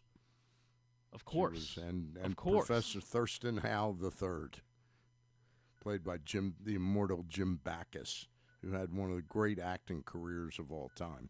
Do we have Mr. Henneman yet? I'm trying to get in contact right now. All right. Jim Henneman's going to join us, and we're going to talk a little bit, get Jim's opinion of the Orioles' pursuit of starting pitching. and also take a look at this Hall of Fame class that is about to come to pass in the next, couple weeks. Will be announced, the Baseball Hall of Fame. So joining us right now, a tiny bit late on our part, is the incomparable Jim Henneman, who still writes for Press Box and still going strong. Jim, how are you? Happy, healthy New Year to you this year. Thanks, Dan. Same to you and everybody. All right. But wanted to get you on. I'm just getting over a bout of COVID. I've got the hacking, wheezing cough, but other than that, I'm feeling much, much better. Jim, two main topics I want to talk to you about, and I thought we'd start with something that is particularly a passion of yours, which is the Hall of Fame, and then I want to touch on how you think the rest of this offseason might go for the Orioles in solving some pitching problems, or whether you even agree that there is a real pitching problem there. But let's start with the Hall of Fame. Have you sent in your ballot yet? I have, yeah. Well, yeah, the ballots, yeah, they had to be in. They're all in. Okay. Can you mind sharing with us who you voted for? I don't really have the entire list in front of me, but and I wish if I'd had time to get my notes together, I would have pulled it out. But you can ask me, I can tell you. I mean, I have Beltre is a full ballot. So Beltre is a slam dunk, right? In my mind, yes, yes. And I think that'll be. I think that very likely will be. Like I said, nothing's a no-brainer, but yeah, I think he's a certainty. Yeah, and okay. I think there'll be some other. I mean, I think that's probably going to be the year that Helton will make it. I'm not sure about. Sheffield has been on the bubble. This is his last year. Billy Wagner. But I would be surprised if Helton and Beltre didn't go in. Let's put it that way. All right. Jim, do you think, I know when you vote, you're not sitting there going, boy, if I vote for Joe Mauer, that means that 3 people could go in. It seems like there's like this threshold that, 1 is too little, 2 is perfect, and 3 in 1 year might be too much. Do you think? I have no feelings along those regards at all. Okay. And never have, and never will. I mean, I probably will. If I would say within the next year or two, I probably will no longer vote. But I mean, I'm still. There's still players there that were active during my most active times, and guys I feel strongly about. So otherwise, and the fact that I've been able to stay close enough to the game that I don't. I mean, I could voluntarily give up my vote, but I won't give it up as long as it's acceptable to those people that are in charge of that stuff. All right. So far you mentioned Beltre is Helton as people you think could get in. I've been on about a 4-year mission, and I don't have the vote. And I don't have the soapbox that I used to have many, many years ago. But I think Billy Wagner, for a relief pitcher, and I know he doesn't have the innings total that Mariano has, but he's actually ahead of Mariano Rivera in WHIP by like a decimal point. Well, and WHIP is fine. It's a fancy number. It's a sexy number. It's not something I would go on. Strictly, the innings thing is probably the biggest thing with him. He has about 100 less innings than Trevor Huffman. But for me, there's never been any doubt. I voted for him every year. So yeah, I think he's out and out Hall of Famer. Do you think this is? But his early years vote totals were. I was amazed at how low they were. But but it has picked up. So. And do you think he will get in? He's still got. Like I said, I don't have my stuff right in front of me. He's not in this last year right now, I don't believe, but he's getting close. I expect that he'll be in. Yeah, I think people people like Ron Darling and people like that who have promoted his case. Not that it really needs promoting, and not that it.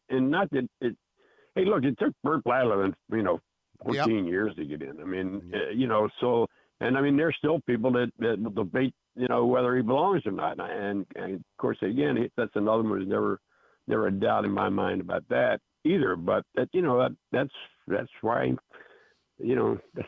that's why 75% is awful hard to get. I mean,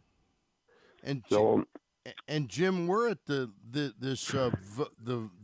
Hall of Fame tracker through January 11th, which I guess is today. They got Beltre at 98.6, Maurer second at 83.7.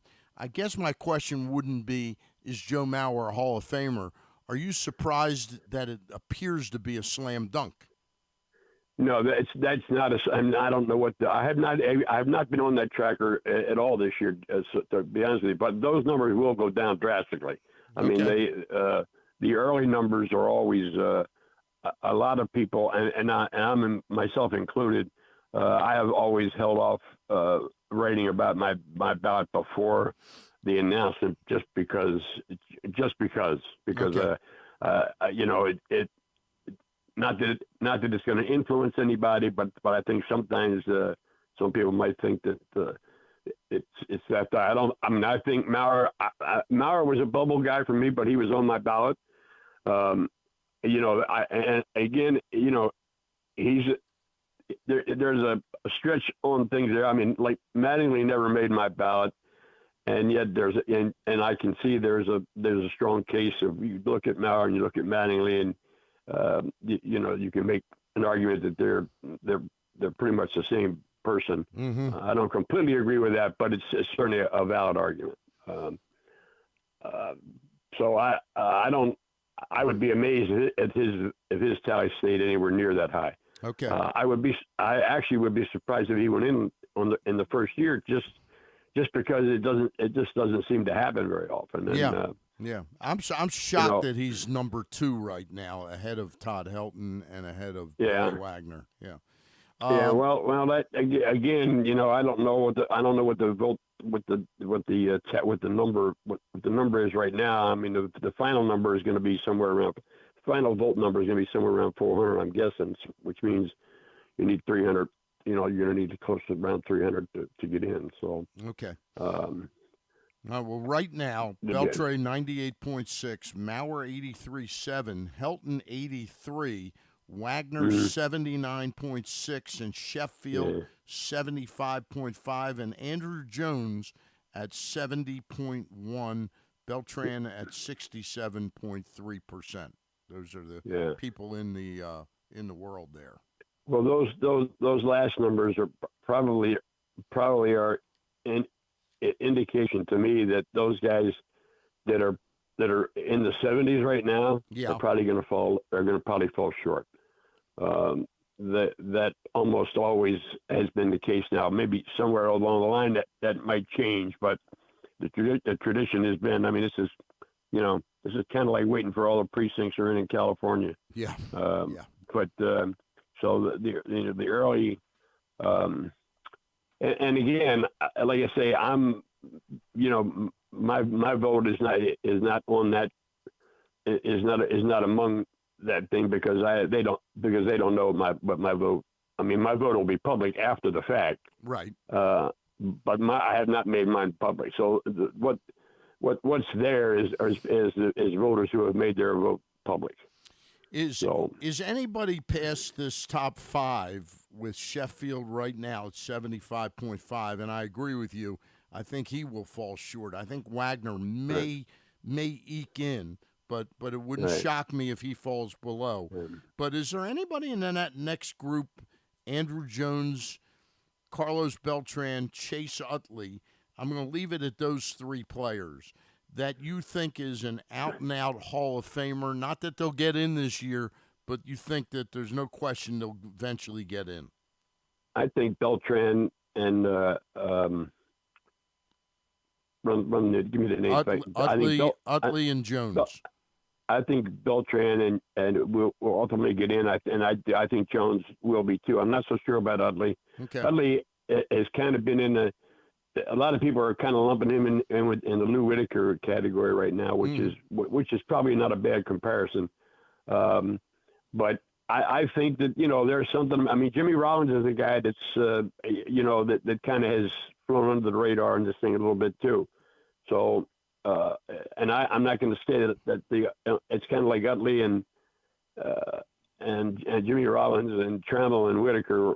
So there's a lot of thought about, well, if one's good enough, the other one, because they were both good partners. So I think ultimately, yeah. I mean, I think all those. I think look, Fred McGriff. It took the Veterans Committee for him to get on, and people kept saying, well, why, his numbers didn't change, and that's true. Yeah. But here's the difference with Fred McGriff.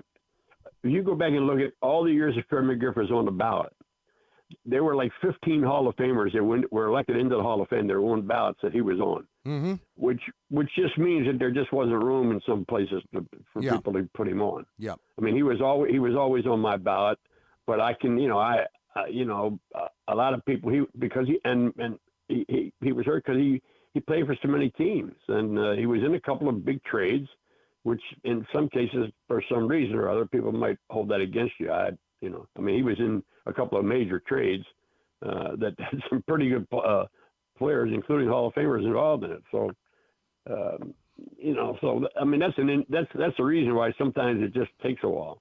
But I think Beltran would. I think the issue in Houston, I think that's hurt him a little bit. Yeah.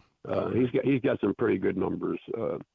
Maybe not slam dunk, but some of the old numbers that were automatic, supposedly automatic, are not automatic anymore. I mean, the 400 home runs has become 500, and in a lot of cases, 500 has become 600. So, Jim, I alluded to the fact that I've been on a little bit of a bandwagon for Billy Wagner for a number of years. Right. Not quite as heavily on a bandwagon. But there's a guy who's, I guess, no longer even on the ballot now, is Jeff Kent. I'm counting up 1, 2, 3, 4, 5, 6, 7, 8 years of over 100 RBIs. Right. Do you think it's his play, or I've also heard that he was sort of not the nicest guy in the world to the media? Well, first of all, not the nicest guy in the world to the media. First of all, the chances of him having had any direct interaction with 300 of the 400 voters is almost, right. I mean, now there is word of mouth. Yeah, but people talk. Yeah. I don't know anything about him. Yep. I don't know anything about his personality. All I know about is his numbers. And everybody said, well, defensively he wasn't very good. And I said, well, he wasn't very good defensively, perhaps, but he played in the middle of the infield for all those years and batted in the middle of the lineup all those years. And he was good enough, to do a lot of things. He was. I get the conversation. I think down the road, and from the Veterans Committee, he's probably going to be one of the guys that goes in. He's going to be one of the guys that is going to say, well, they're going to correct the mistakes, which if there is such a thing, that's cool. I mean, listen, there's a couple of guys. I'll throw two names at you that probably in the very beginning you wouldn't give a bat an eye to give a thought about. One is Bobby Abreu, and the other is Mark Burley. Yep. And those there are things, and I look at Mark Burley and I said, there's a guy that pitched 200 innings every year of his career and retired after maybe his best year. And looking at numbers from today, I mean, looking at what's happening with pitchers today, down the road, people are going to look at this thing and say, "Wow, how come this guy's not in the Hall of Fame?" And I'm not saying that he is a slam dunk Hall of Famer, but the more I looked at his record, and the more and for the thing, he was on my ballot. Now I'm a full ballot guy. Mm-hmm. I mean, I would rather make a mistake and keep a guy on the ballot than make a mistake and leave him off. Good for you. Good for you. Jim, so Burley is a guy I often look at, but I can't look at him over Andy Pettit.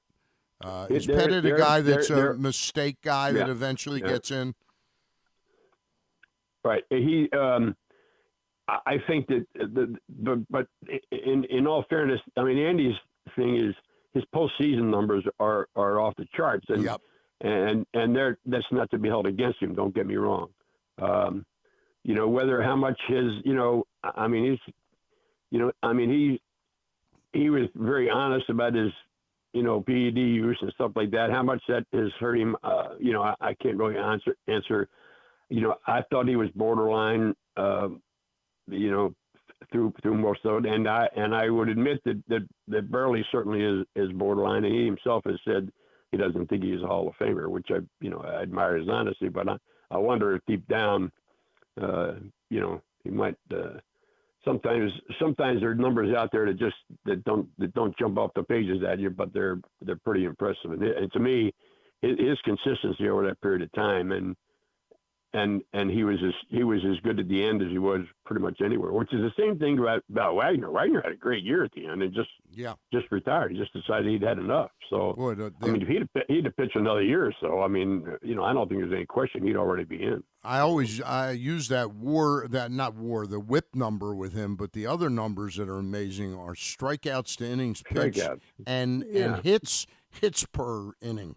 I think he pitched like 1,490 innings and gave up 900 hits or something like that. The hits thing. Yeah, they give you they always give you strikeouts per 9 innings, which doesn't make any sense to me. It's strikeouts per inning. The whip thing is much more of a much better number than strikeouts per 9 innings. Nobody goes 9 innings anymore. So what's the point? So that's just how many strikeouts per inning. That's really that's really the measuring stick. All right. Jim, I really appreciate your taking us down the Hall of Fame ballot and your thoughts on that.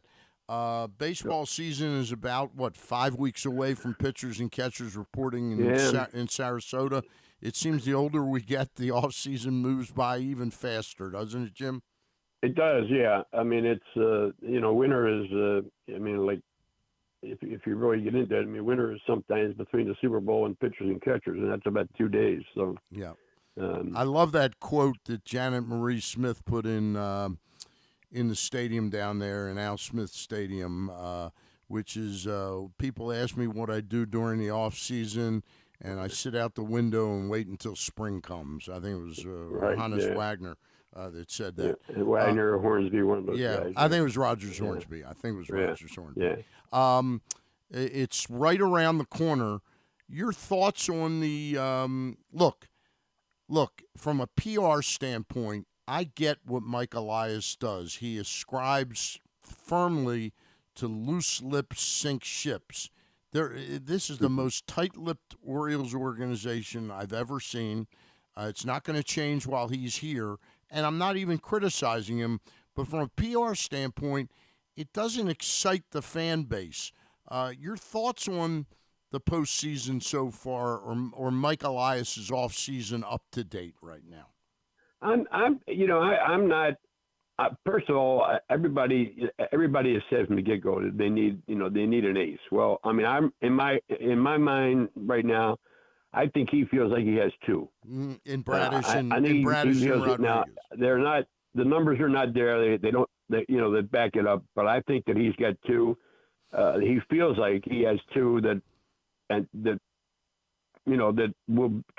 be in that situation. I never felt that he was going to go out and get a number one starter. I don't see anybody out there beyond, and even the Montgomerys and Snell would be an exception, I guess. But I don't really. Montgomery would be a nice addition, but he wouldn't be a guy that you would slot at the top of this rotation. I don't automatically. He might pitch his way there, but in the past, the guys that they brought in to be number ones were placeholders. Gibson was let's face it. He did a great job for what they wanted. There's no question about that. And so did the Lau, the guy the year before. Yep. In both cases, people were saying why not bring him back? Well, they need a room. I don't really think that the pitching staff, as it ended in the rotation, needs more than some depth. And if Means, I think to me Means is a big question mark. If and when I say that, I mean he's going to have to come back and show that he's healthy. If he is, I mean if he's the John Means from a couple years ago, then they're in pretty good shape. Because I think the guy that everybody goes to sleep on is Kramer. Mm-hmm. And been a very solid, serviceable pitcher. And I'm a big DL Hall fan. I know you think he might be in the bullpen. I would never put him in the bullpen until it was the absolute last resort. I wouldn't go there. And that's one of the things one reason why I'm glad they got Kimbrel, because at least Kimbrel has closing experience and he's going to be expected to do that job, and nobody else is going to do it unless he fails. So. I just hope they give Hall the good run. I mean, he's got the best arm of the bunch, as far as I'm concerned. And, where do you stand on Tyler Wells? I'm not sure. I mean, I part of me thinks that he's probably going to be better suited as a reliever because he's a strike thrower. But his his whip was a little deceiving to me when last year when it was good because of the home runs.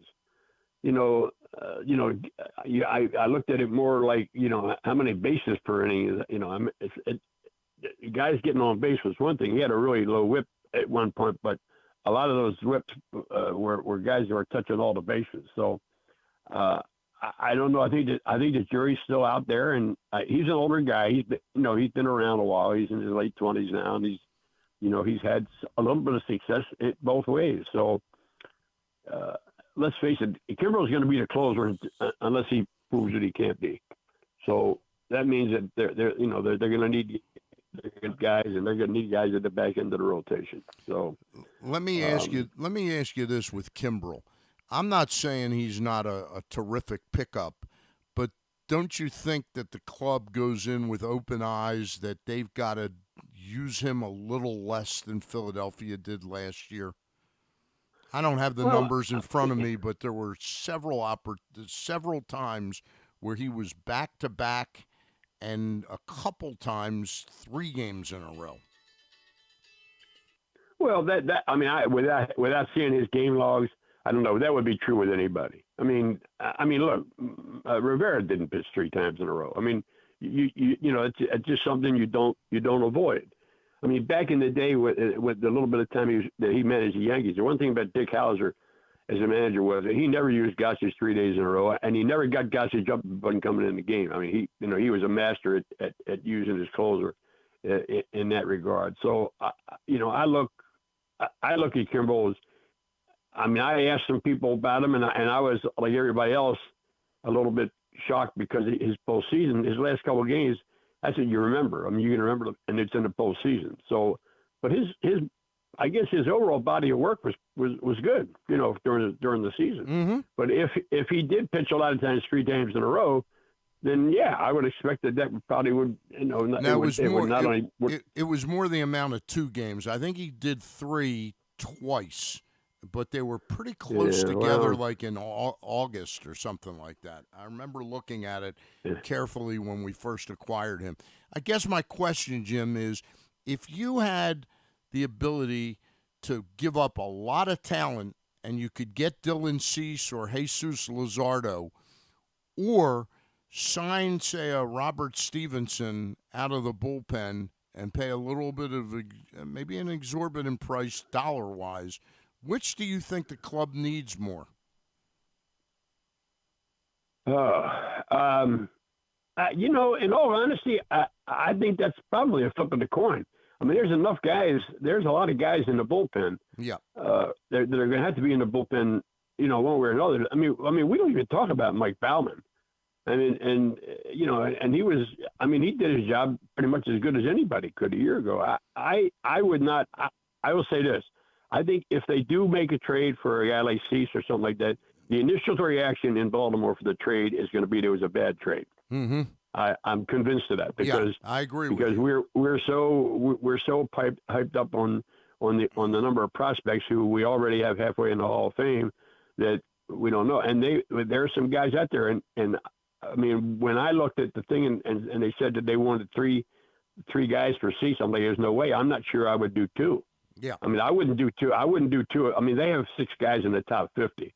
I wouldn't do I wouldn't do two of those guys. I mean, I think there are some scouts out there, and I mean, like if they want to include Mayo in the deal, or if they want to include Hurstead in the deal, they could do an awful lot just by including either one of those guys. Yeah. So those are the two guys whose name I hear the most from scouts. Yeah, I'm hearing Mayo is the hang-up for any deal, that the Orioles really don't want to part with Kobe Mayo. For everything you say, I mean, he's got the right-handed power that they obviously need. Yeah, and it's one of the reasons why I don't buy any thought about a trade involving Santander, because they do need some pop in the middle of the lineup, and you're not going to improve the lineup by getting rid of the one guy you already got that's in there. I mean, I have a lot of hope that the second half of the season for Mountcastle was what we really can expect. I'm a big Mountcastle fan. I think he's got a chance of being a really, really, really big hitter. All right. So we'll see. It's getting interesting. I've got one last question for you, Jim.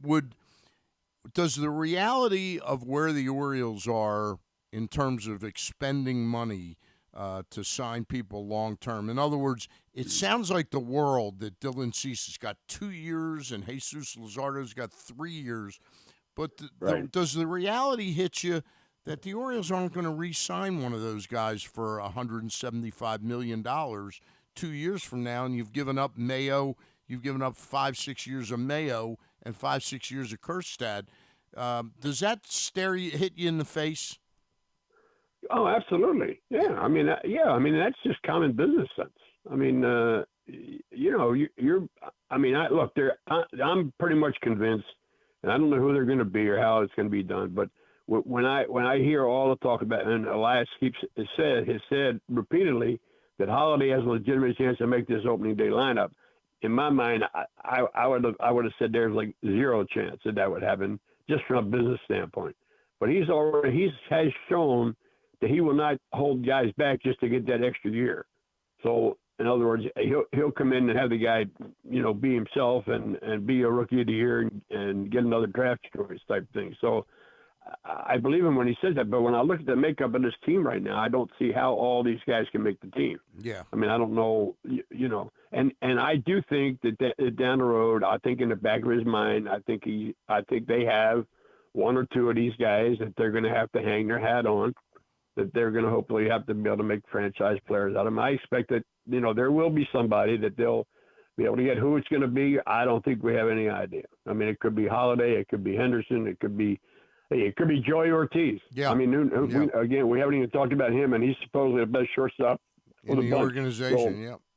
So, all right. So, Jimmy, it's good to have.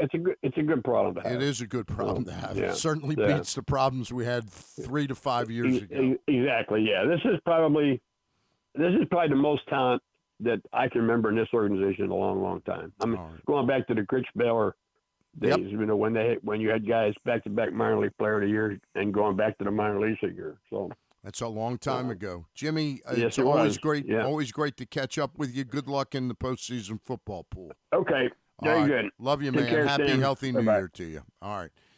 That's Jim Henneman, who is a baseball writer for PressBox, still going strong at 82 years of age, and still as thoughtful and as sharp as anybody out there that covers the team. Oh, yeah. I mean, we shouldn't expect a Dylan Cease deal at this point. I just don't Is see there it. a starting pitcher, The guy I've wanted all along is Jesus Luzardo, and I'll settle for Braxton Garrett, but I'm not anxious to give up Kobe Mayo in either deal. Yeah. And I don't think that Luzardo comes without Mayo going there. I'm not anxious to give up really any of the prospects either, but I mean, there's you have so many much. of them. I understand. I mean, there are guys that should have been in the big leagues early last season that are not going to sniff the big leagues this season. For me, the Luzardo thing is 3 years of control. That starts to be where you've got a year plus to extend him, which isn't like a gigantic contract. Maybe you can get him for 5 years at $85 million or something, and buy a couple years of arbitration out and a year of free agency or something like that. Yeah. I mean, I think at this point, I just want to see something. I don't want them to settle. I think it's fair to be hesitant with Dylan Cease, especially. You don't want to give the entire farm for Dylan Cease after the year that he had. I mean, he was a Cy Young 2 years ago. I'm gonna put that year. I'm gonna kick that aside. And I'm gonna say year last year. I'm gonna say that it has to do with the whole. The White Sox being the White Sox. The horrible decision that the owner made to bring Tony La Russa back. I mean, I think, and that didn't impact. Cease pitched well for La Russa, but I think everything went wrong, and it ended up kicking Dylan Cease in the face last year. It's interesting. The one thing I disagree with Jim on, but I have a great deal of respect for Jim, is to me DL Hall, and he knows how I feel because he said it. To me, DL Hall is a relief pitcher, and he doesn't have to close games for me. I think he is such a I think he's like an Andrew Miller potential in the 6th through the 8th inning. I don't need him to save the games. Use the closer to save the games, But I think he can really be a chess piece in those games. Yeah, I agree. What do we got left? We are going to start winding things down. We got Tidbit and Tubular to get to on the other side. Before we do that, do you want to remind everybody about what happened? Did we do a good show today? I thought so. I mean, I guess maybe we're the two wrong people to ask since we did the show. Yeah. I feel a little biased, I guess. Yeah. Before we hit the next break, I thought it was my best show of the year. I would have to agree. By far and away, your best show of the year. Thank you. All right, what are we doing now? Before we hit this break, do you want to remind everyone what happens after Ravens games all this season on Project Game Day? Well, hold on. Wait. Yeah. Sorry, did I catch you off guard? Here we go. You did a little bit, but not that badly. Project Game Day. Pressbox's Project Game Day returns for the divisional round playoff matchups. After the game, join Glenn, Rita, Femi, Ian, Badejo, KZ, Josh Charles, and the crew to discuss what went down. You can watch the show at facebook.com/PressboxSports or at youtube.com/PressBox. Pressbox Online. Project Game Day is brought to you by A.J. Michaels, Superbook Sports, and HelpMyGamblingProblem.org. Why bet with the big boys this football season? Instead, try your hand with the local book, Superbook Sports, this fall. Superbook Sports is the book next door. Just a dedicated team of the best odds makers in Las Vegas, making sure you get the best prices and parlays anywhere. And now, Superbook will give you a bonus of up to $250 when you sign up and wager on the same day and use the promo code GlennClark23, GLENNCLARK23. So bet with the best and use the promo code GlennClark23 this football season with Superbook Sports. Visit superbook.com for terms and conditions. Gambling problem? Call 1-800-GAMBLER. There's so much focus on sports betting these days, but I want to talk about an area that nobody wants to gamble on, where you choose to go out and spend your hard-earned dollars to eat. The Costas Inn is no gamble at all. The quality on their menu is outstanding, and the value is off the charts with a great and varied list of specials Monday through Friday. And the staples of the menu, whether it's salads, burgers, fish, they're all fantastic. And I haven't even mentioned the crabs or crab cakes yet. So check out the menu for yourself at CostasInn.com. When choosing a place to dine, never gamble on the food you put in your belly. The Costas Inn at 4100 North Point Boulevard, or call 410-477-1975 for reservations and your steamed crab orders. What company has the expertise to make your home healthier by purifying your air and killing all viruses, allergens, and bacteria? A.J. Michaels. Heating and air conditioning in Baltimore and Annapolis, ajmichaels.com. Whether your focus is luxury and comfort, convenience and technologically advanced connectivity, or sporty performance and aggressive styling, we've got the perfect Highlander for you. Check out buyatoyota.com for deals on new Highlanders from your local Toyota dealer today. The latest edition of Pressbox is available now, and it's our very special annual Best Of issue. On the cover, we celebrate Orioles manager Brandon Hyde as our Mo Gabba Sports Person of the Year, and the Orioles as our Team of the Year, with Stan the Fan Charles and Glenn Clark sitting down with Hyde to discuss his role in creating the culture that defined the Orioles' magic season. Also inside, we recognize the top people, performances, and moments of 2023. Pressbox is available for free at over 500 area locations, including 60 Royal Farm stores, and you can always find the entire edition, as well as the best daily coverage of the Ravens, Terps, and O's at PressBoxOnline.com. Hey Ravens fans, looking for the perfect new game day brew? Get a Guilford, Baltimore's finest craft beer during the next home game at the bank. That's not all. Gather your flock next home game and check out Guilford Hall Brewery's brand new bar, the Gilly Nest, located near Section 505. No tickets? No problem. Enjoy all Ravens games all season long at our restaurant and brewery in Station North. Guilford Hall Brewery, European tradition, Baltimore charm. Sure, Glenn may be in his 40s now, but he looks just as good as he ever has, and he's still as sharp as he ever was. And I say both those things without even a shred of irony. Find out for yourself right now by watching the show at facebook.com/PressBoxSports or youtube.com/PressBoxOnline.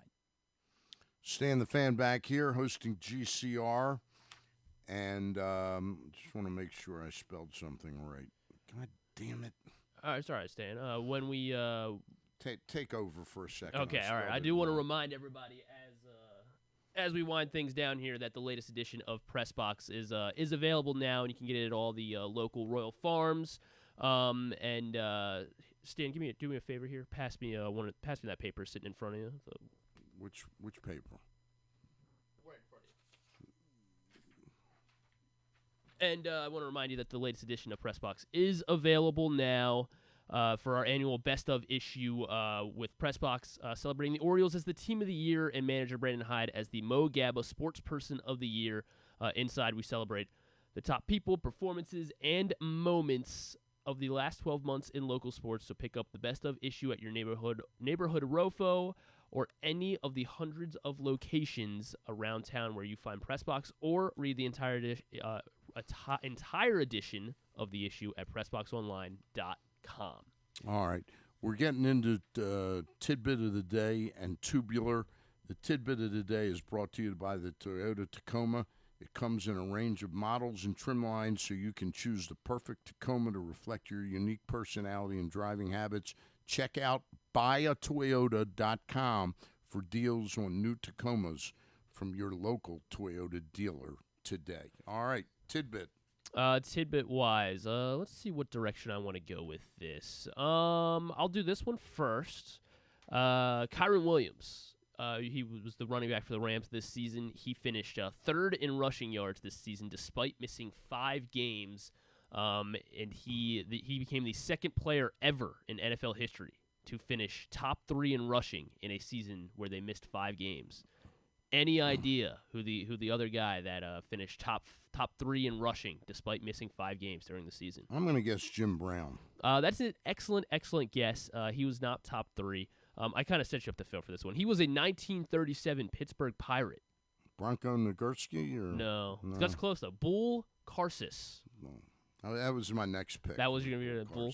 Yeah. Bull from the Pirates. Barry Sanders also finished top 5 in rushing despite missing 5 games. He finished 5th in 1993. What's the closest Jim Brown ever? Did it have? That's a good question. He played the entirety of most seasons, though, so I guess that would be why. He was, he missed. He wouldn't have missed any games. Of course, Bill Belichick, we talked about it, they parted ways, the Patriots and Bill Belichick. Paul Hembo, this one came from Hembo on Twitter. Since the Patriots did hire Bill Belichick back in the year 2000, all the other 31 NFL teams combined have used 162 head coaches and 224 total coaching stints. 224 different head coaching stints across all the rest of the teams, while the Patriots sat there with just Bill Belichick over the last 23 seasons. So pretty amazing. Pretty amazing. Nick Saban, of course, also retired, and he had been, of course, the winningest coach among active coaches. He will go down as in college. He is currently 5th on the all-time coaching list in terms of wins. Any idea who number 1 is? Most wins all time by a college coach. Bear Bryant. Bear Bryant is 3rd. He's How about 3rd Woody Hayes? Not Woody Hayes. Woody Hayes isn't in the top 5? No, he's not. Bo Schembechler? No, not Schembechler. Woody Hayes is 16th. He's 16th. Boy, I'm not going to be good at this. No, I think you. I mean, you're first. Pete Carroll? No, not Pete Carroll. The names just run, How about the number one? He has 409 wins, all with one school. Kind of a disappointing ending, though, at this school for this coach. Up at Penn State. Joe Paterno. Joe Paterno is the winningest coach all time. Bobby Bowden is second on the list. Second, of course, yeah. Okay. Bear Bryant, you said, was third. Pop Warner is fourth all time. Any idea? Was Bronco Nagurski in there, too? No, Bronco Nagurski. Not at least he didn't win a single game 15. as a college coach. I don't think so. Yeah. Any idea who the now active winningest coach of all is? Oh, my goodness. Jeez, whiz. What's the guy at UCLA? That's a good guess. That would Kelly? be yeah. It is. That's Chip Kelly now. Chip Kelly. Actually, Chip Kelly is not. Where not would even Chip in Kelly the top. Be? Probably not in the top 5 of active. His brother, however, would be top 3. Brian Kelly. Brian now at Kelly. LSU. Okay. He has 186 wins. Right. So he's third. 2 guys have more than him currently as active coaches. Dabo? Not Dabo. He's 5th, I believe. Dabo's 4th, actually. 170, right behind. Dabo's. How about the Georgia coach? Kirby Smart. I don't think he's been around long enough yet. Long enough. Okay. Yeah. How many wins does Kirby Smart have? Number one, you're kind of forgetting about him just because he's at an ACC school now. He was at Texas for a very long time. The guy who's at what? Who is it? It is Mac Brown. Okay, that's who I thought. Mac Brown is still coaching. He is still coaching. He is at North Carolina right now. Okay. Yeah, it is. It's very very. He's coached 2 stints at North Carolina. Correct? I think that's correct. Has it been I'm 2 pretty stints? sure he coached there for a long time, then went to Texas, and then retired or something. Yeah, he retired from Texas and then came back for Carolina.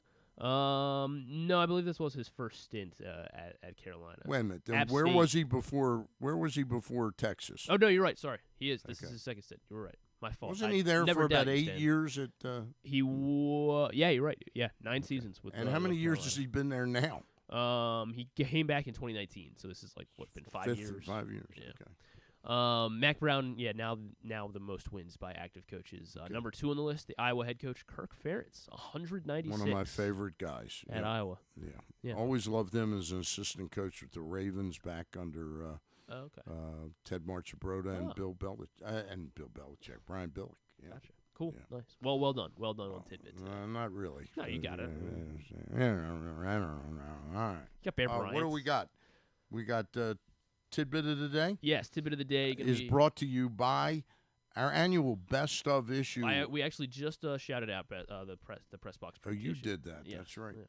Okay. How about what you did on Monday while you chatted with Stan, or Stan, chatted with Ross and Luke about the Orioles offseason, didn't you? I certainly did, yes. And that's becoming a redundant topic that we'll have to expand in the month of January and February to get through to to when we start playing games again. We'll be back next Monday. There may be a surprise show tonight. I've been very remiss at getting in touch with Eric Garfield about doing a prospect show, which we're including in our menu of options. So I gotta check a couple doors. It's been crazy. So that might be tonight. If not, it will be next Thursday night. And you can catch those on the Pressbox Facebook page live, or always archived on YouTube at the Pressbox YouTube channel under the Videos tab. And Monday we'll be doing the Ross, Luke, and I will chat some baseball on Mondays. Sweet. Okay.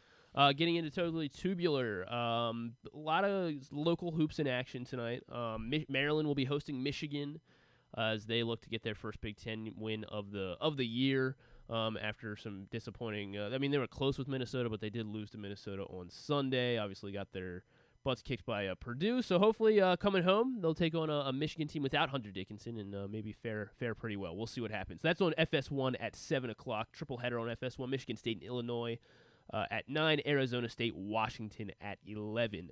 As the final season of Pac-12 basketball, the Conference of Champions, as Bill Walton calls it.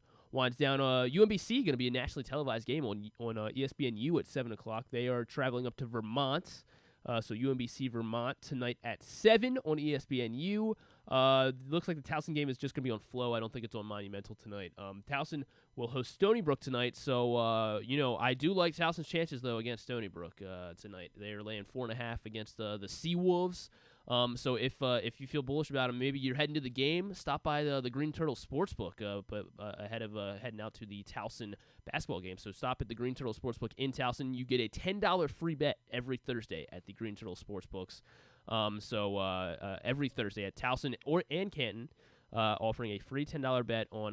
You can use it on college basketball. You can use it on some of the football games if you feel strongly about any of Stan or Ken's picks. I guess you probably don't want to bet with me this weekend, but if you feel strongly about any of Stan or Ken's football picks, you can use it on that at the Green Turtle Sportsbooks in Towson and Canton. Experience the ultimate destination for game day excitement, great food, and live in-person betting. Check out the Green Turtle Bet Park Sportsbooks in Towson and Canton. Pick up your free bet. Make some money while enjoying some food and some maybe some college basketball tonight over at the Green Turtle Sportsbooks.